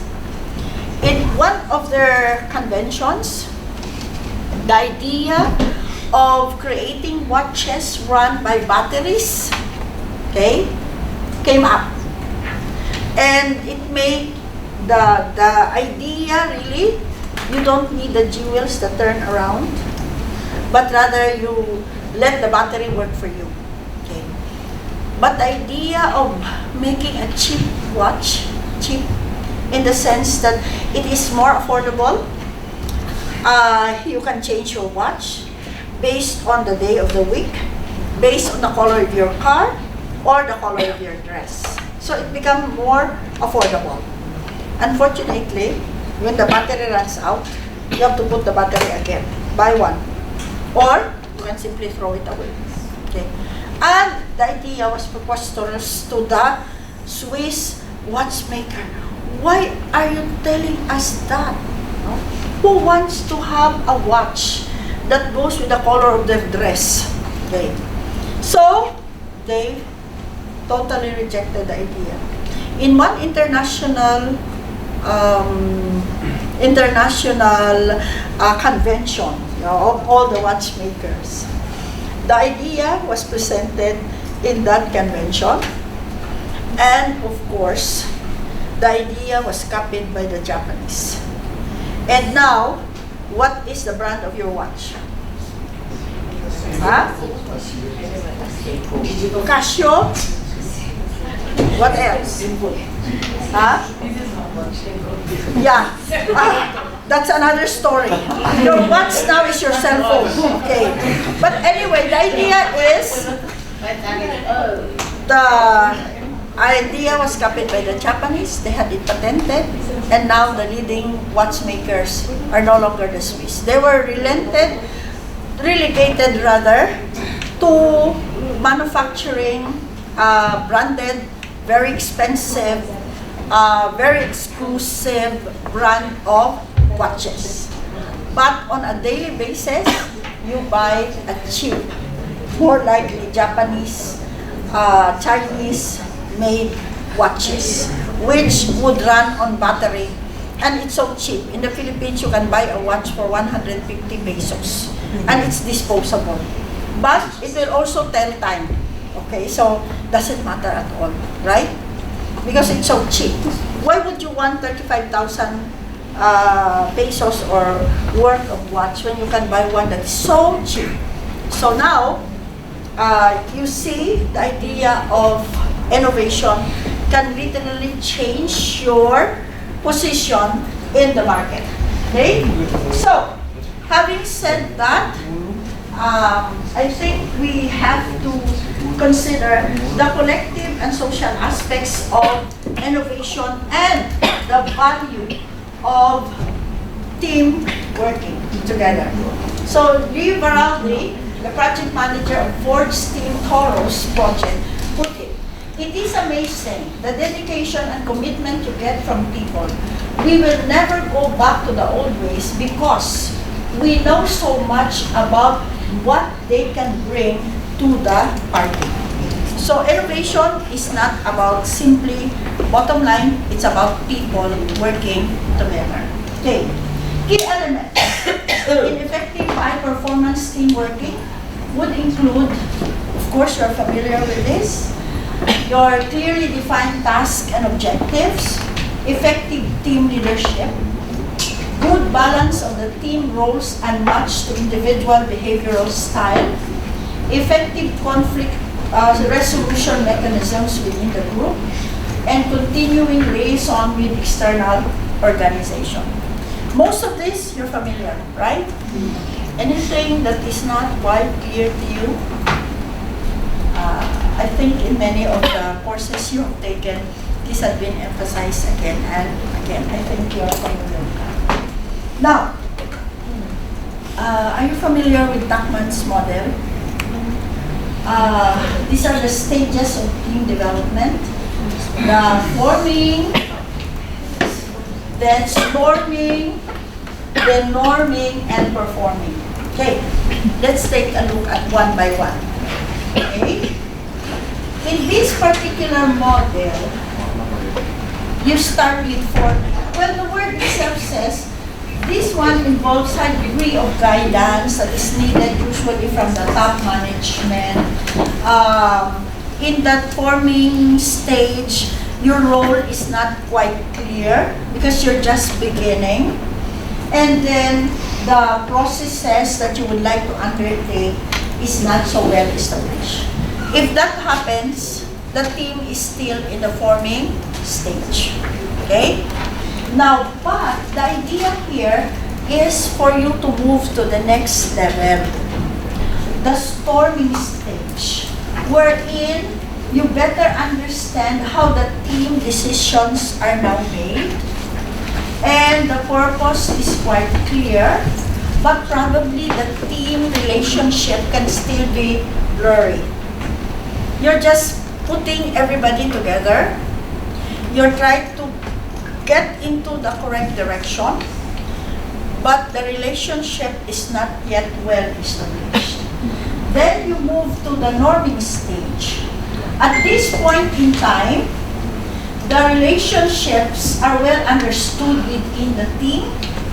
The commitment to team goals are quite clear. You begin to work to optimize the team process or processes. That's when you do the norming thing. And only then can you move next to the performing stage.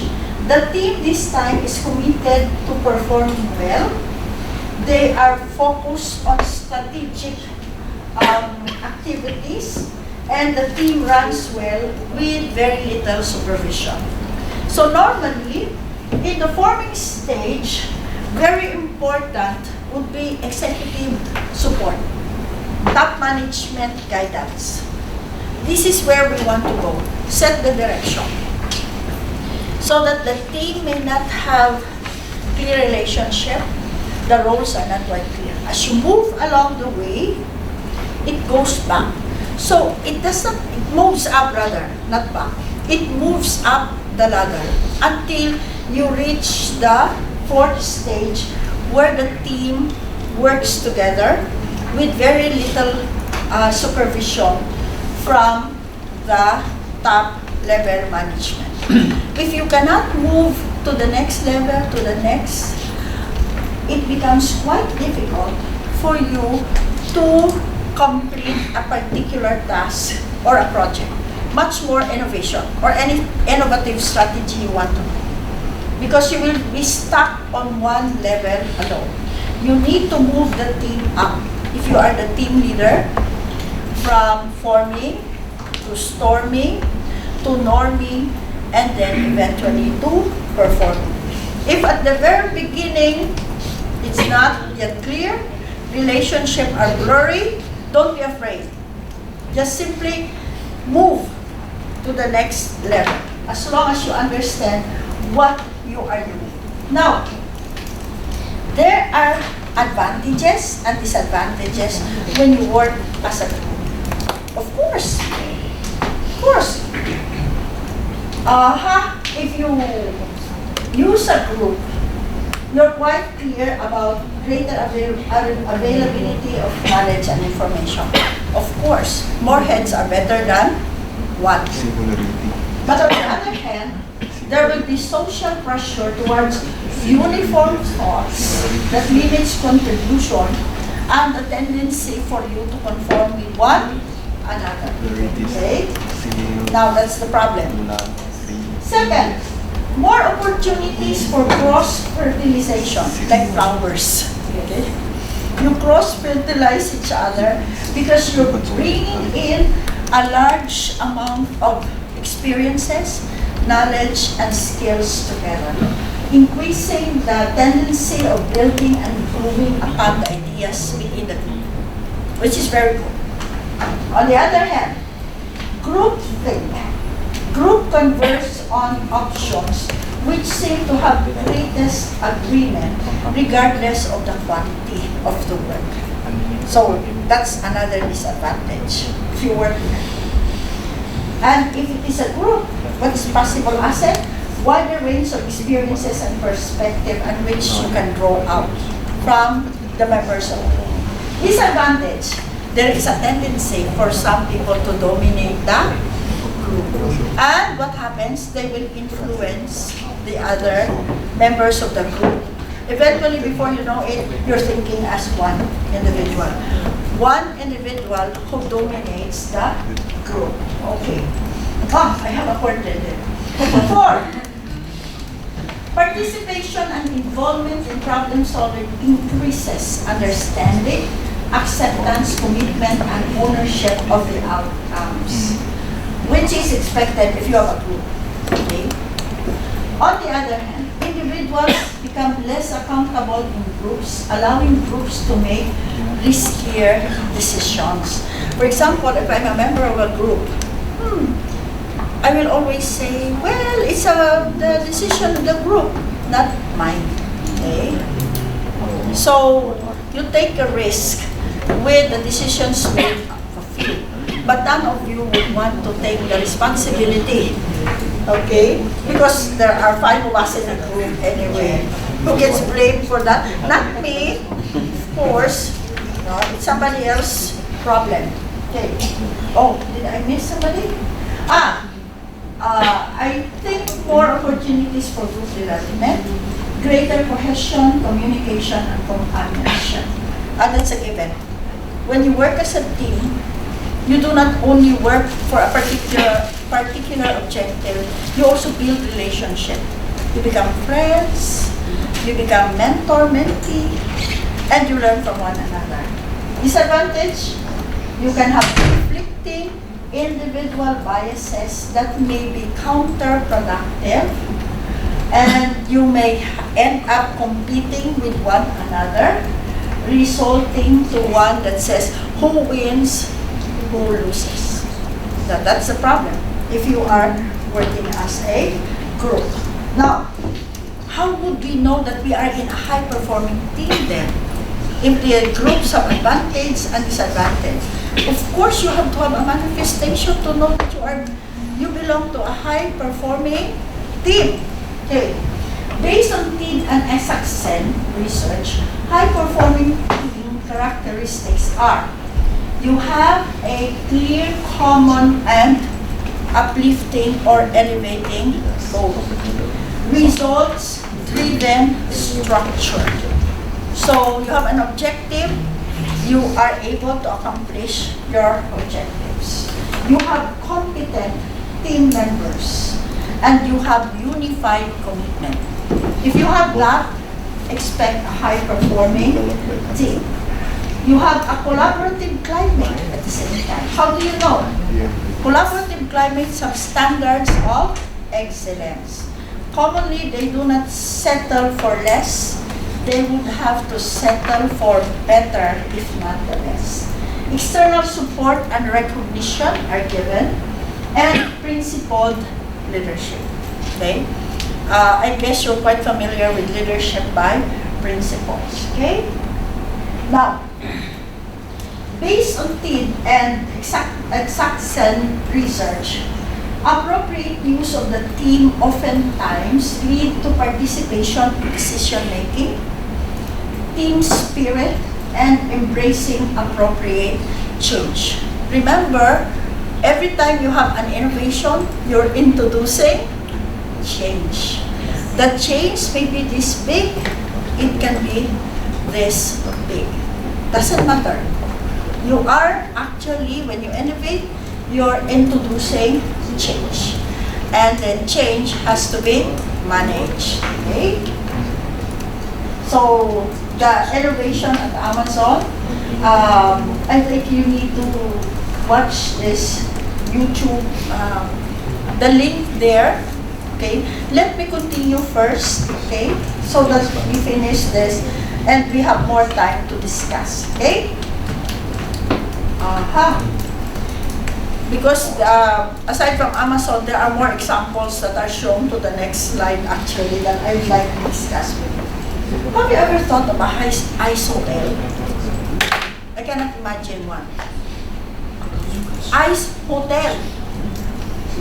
So what is it made of? Ice. No? So ice hotel is a hotel rebuilt each year with snow and ice in the village of, how do you pronounce this? Johansson in northern Sweden, about 17 kilometers from Kiruna. And it is the world's first ice hotel. Well, you have a picture over there. Okay? This is how the ice. Oh, have you seen James Bond movie? No. What's the title of the James Bond movie?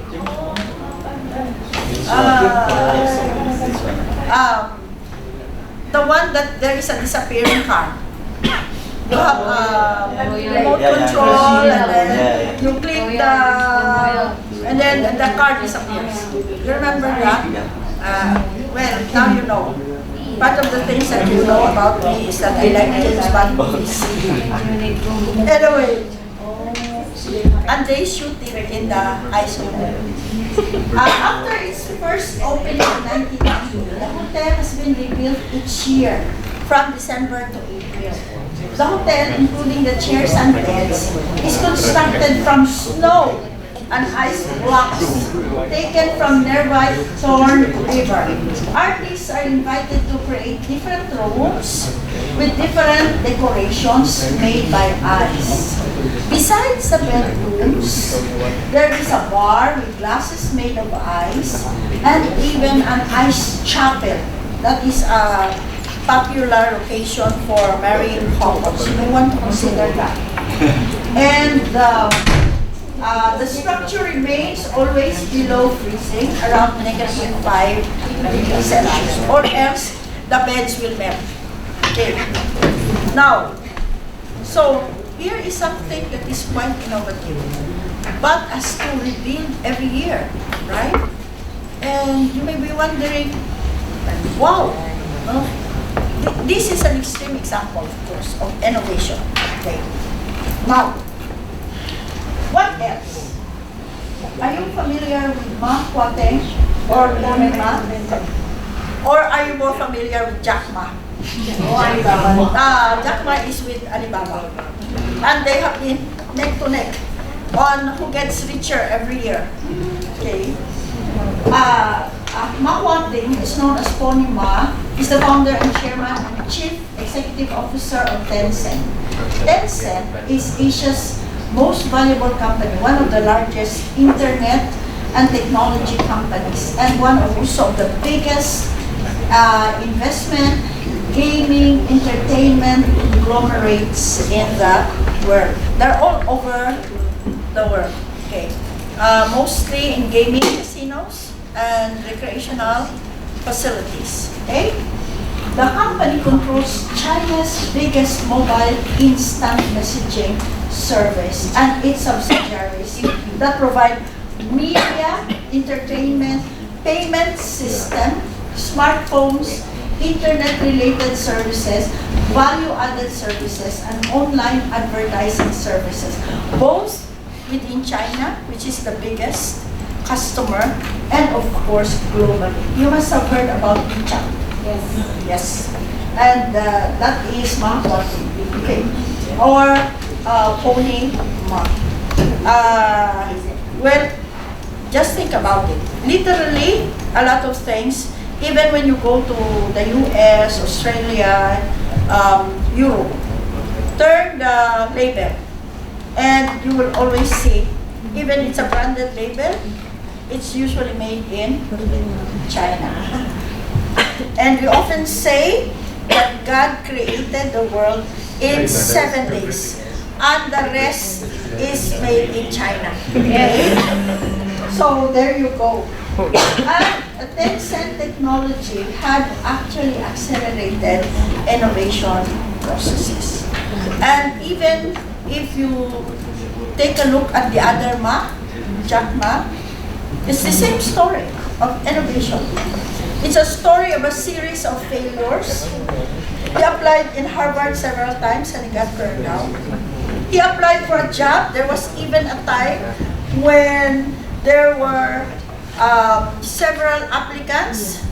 For example, there is an opening for 19 positions in a particular company, and there are 20 applicants, and the one that did not get accepted was Jack Ma. And yet, he now leads one of the biggest online company, which is Alibaba. And the rest, of course, is history. He went back to Harvard, not anymore as a student, but more of a consultant who gives a lecture on how to succeed in business. Okay? Now, as of June 2019, he is China's richest man and the 20th wealthiest in the world with a net worth of 36.9 billion, not 9 million. Huh?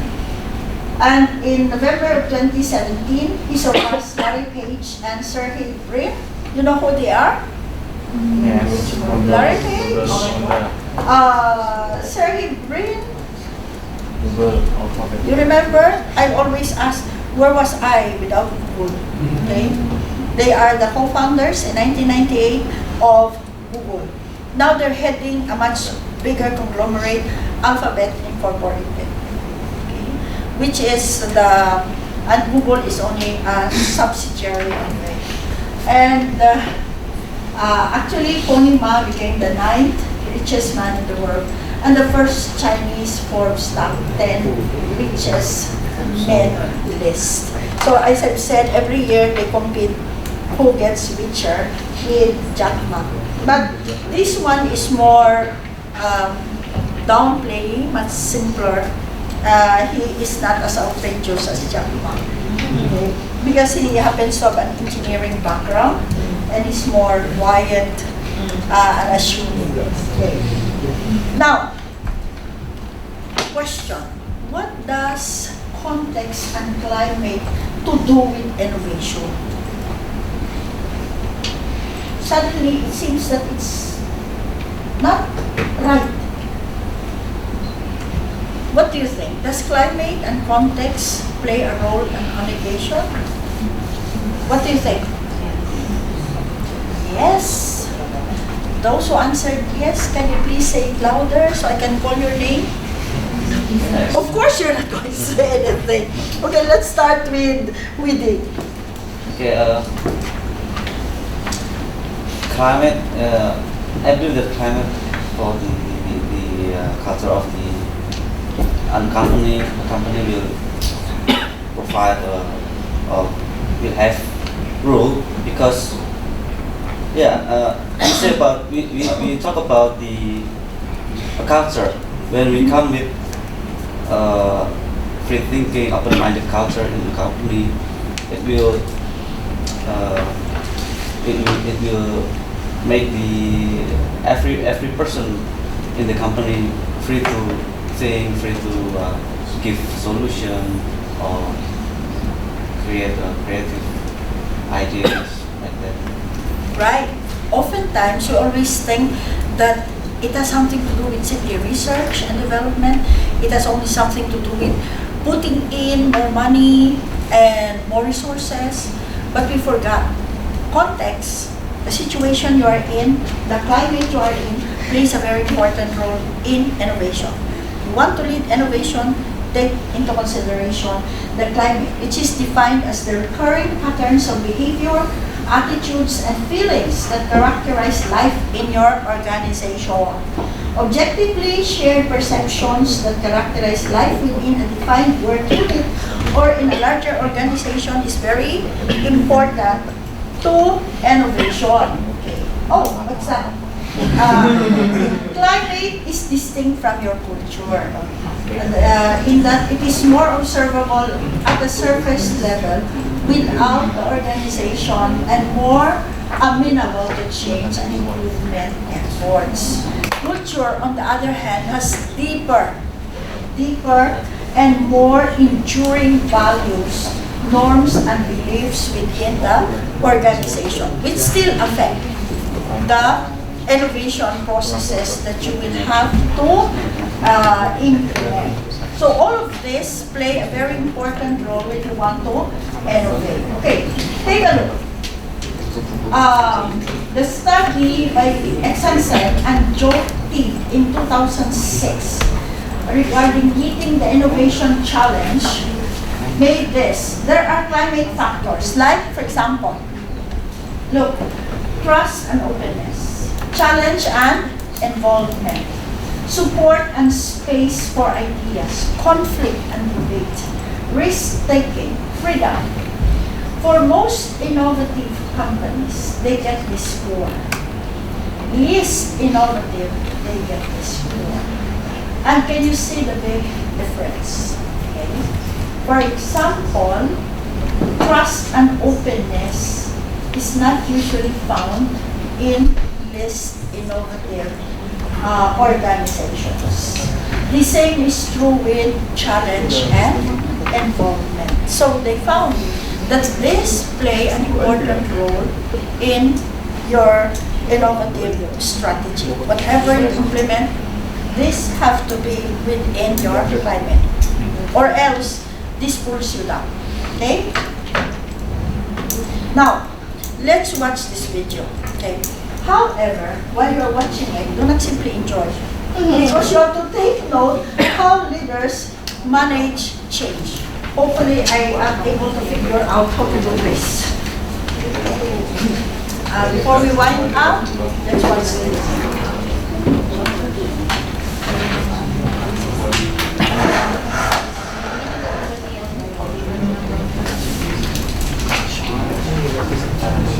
Okay, change is good, but you have to go first.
Can we have,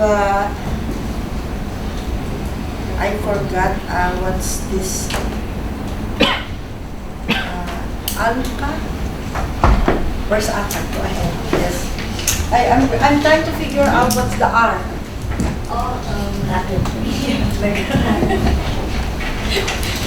Okay, go ahead, Basco. What did you learn from the video? Okay, can you say something about it? Trust others. Trust, because when you can trust your team, you can make a good teamwork. Okay, good. Rato. Where's Rato? Okay, go ahead. To be a good leader, we have to break the barriers because some leaders think that the position of them are higher, so there is a space between the leader itself and the members. So the members cannot speak their ideas, cannot and just stuck on the rules. So there's no innovation there. Good. Alex, where are you? Alex? Alexandra. Oh, how do I pronounce this? Alexandra? Is absent. Huh? Absent. Ridu. Okay, go. I think I got from the video that it's about the leader, it's not about the boss. There is the differences between the boss and the leader. The leader is the one who can work with their subordinates and can make her or his subordinates believe themselves, and they saw how it works, not to teach by their words, but teach by their actions. Okay, good. How about Desi? Desi, where are you? Okay, go ahead, Desi. Actually, my answer is the same with Brother Tom, which is trust. Okay, trust. Really trust. Before you do everything. Yeah. Okay, you good. have to give them trust. Give trust. Kevin. Kevin, are there two Kevins here? Kevin G. And what's the name of the other Kevin? Kevin Inya. Okay, the Kevin here. I think that sometimes we see things from the complicated way. Okay. And if we see things through the simple way, we can get some more good ideas. Okay. And what do you have in mind, Kevin S?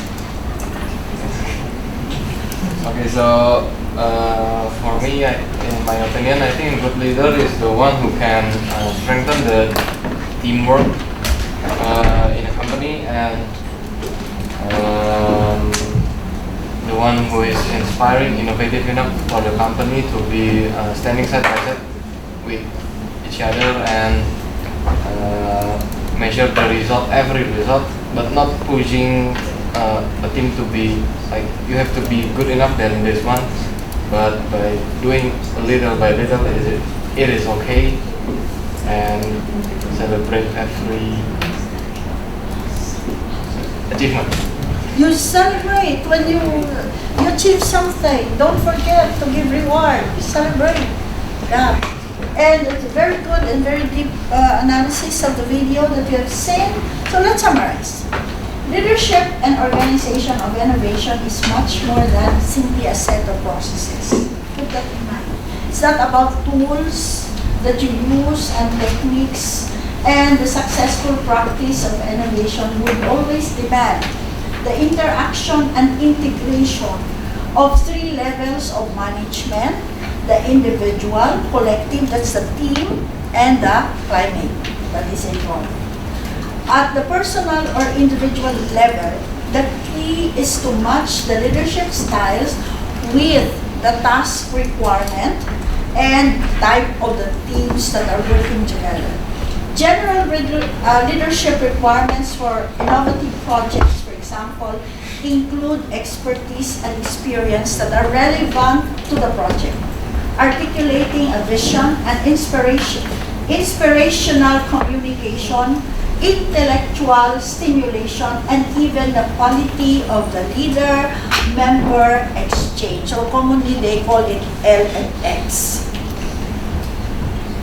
At the collective or social level, which we have also discussed, there is no universal best practice, but successful teams require, as we already had mentioned, clear, common, and elevating goals, unified commitment, cross-functional expertise, collaborative climate, external support, and recognition and participation in decision making. Remember the word success.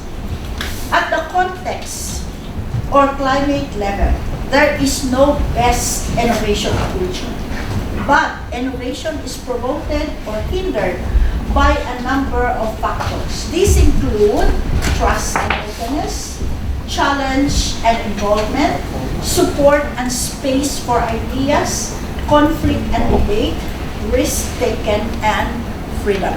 Okay? So, your assignment. So, can you go to the website that's given to you, then calculate your score using the guide in your answer. Let's find out how innovative are you. Okay? Not now. You can bring it home and tell me tomorrow how innovative are you.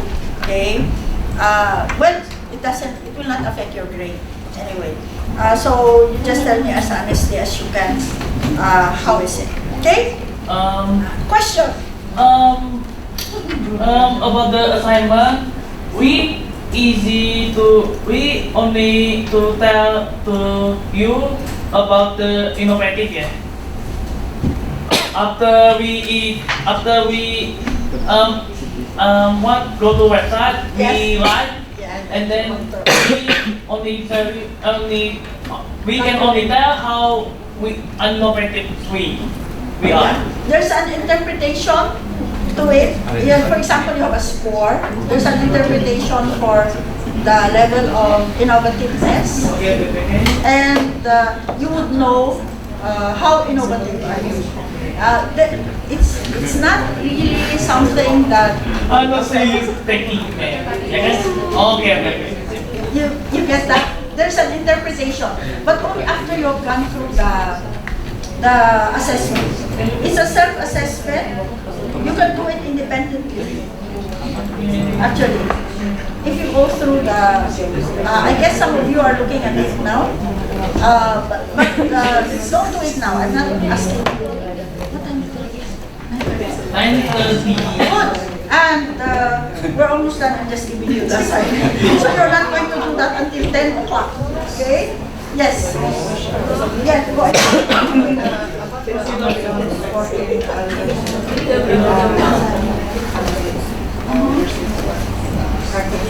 Yes. Is it going in? Do leaders have to have all of that? Oh, that's a good question that Petri is asking. We have the 14 principles of the characteristics for leaders. Do all leaders have to do that, to have that? Unfortunately, the answer is no. You cannot be all of this. But it would be good that you're conscious about this. Probably you tend to be a little bit on the grander side, not program, okay? It's okay, but you have to remember, you have to simplify things. The important there is you have these principles for you to be conscious of, but you are not expected to have it all. Because none of us can be a perfect leader. We are always called the work in progress. And we will always learn for a lifetime. So, but it's very important that as a leader you're aware of all of this so that you can make the necessary adjustments. By the way, there are times when you have to be very directive, and there are times that you have to be flexible, depending again on the timing or context that you are. Okay, very good question. Other questions? Yes, go ahead.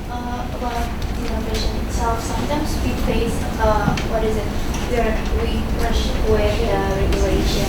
So how we control the innovation itself and the regulations?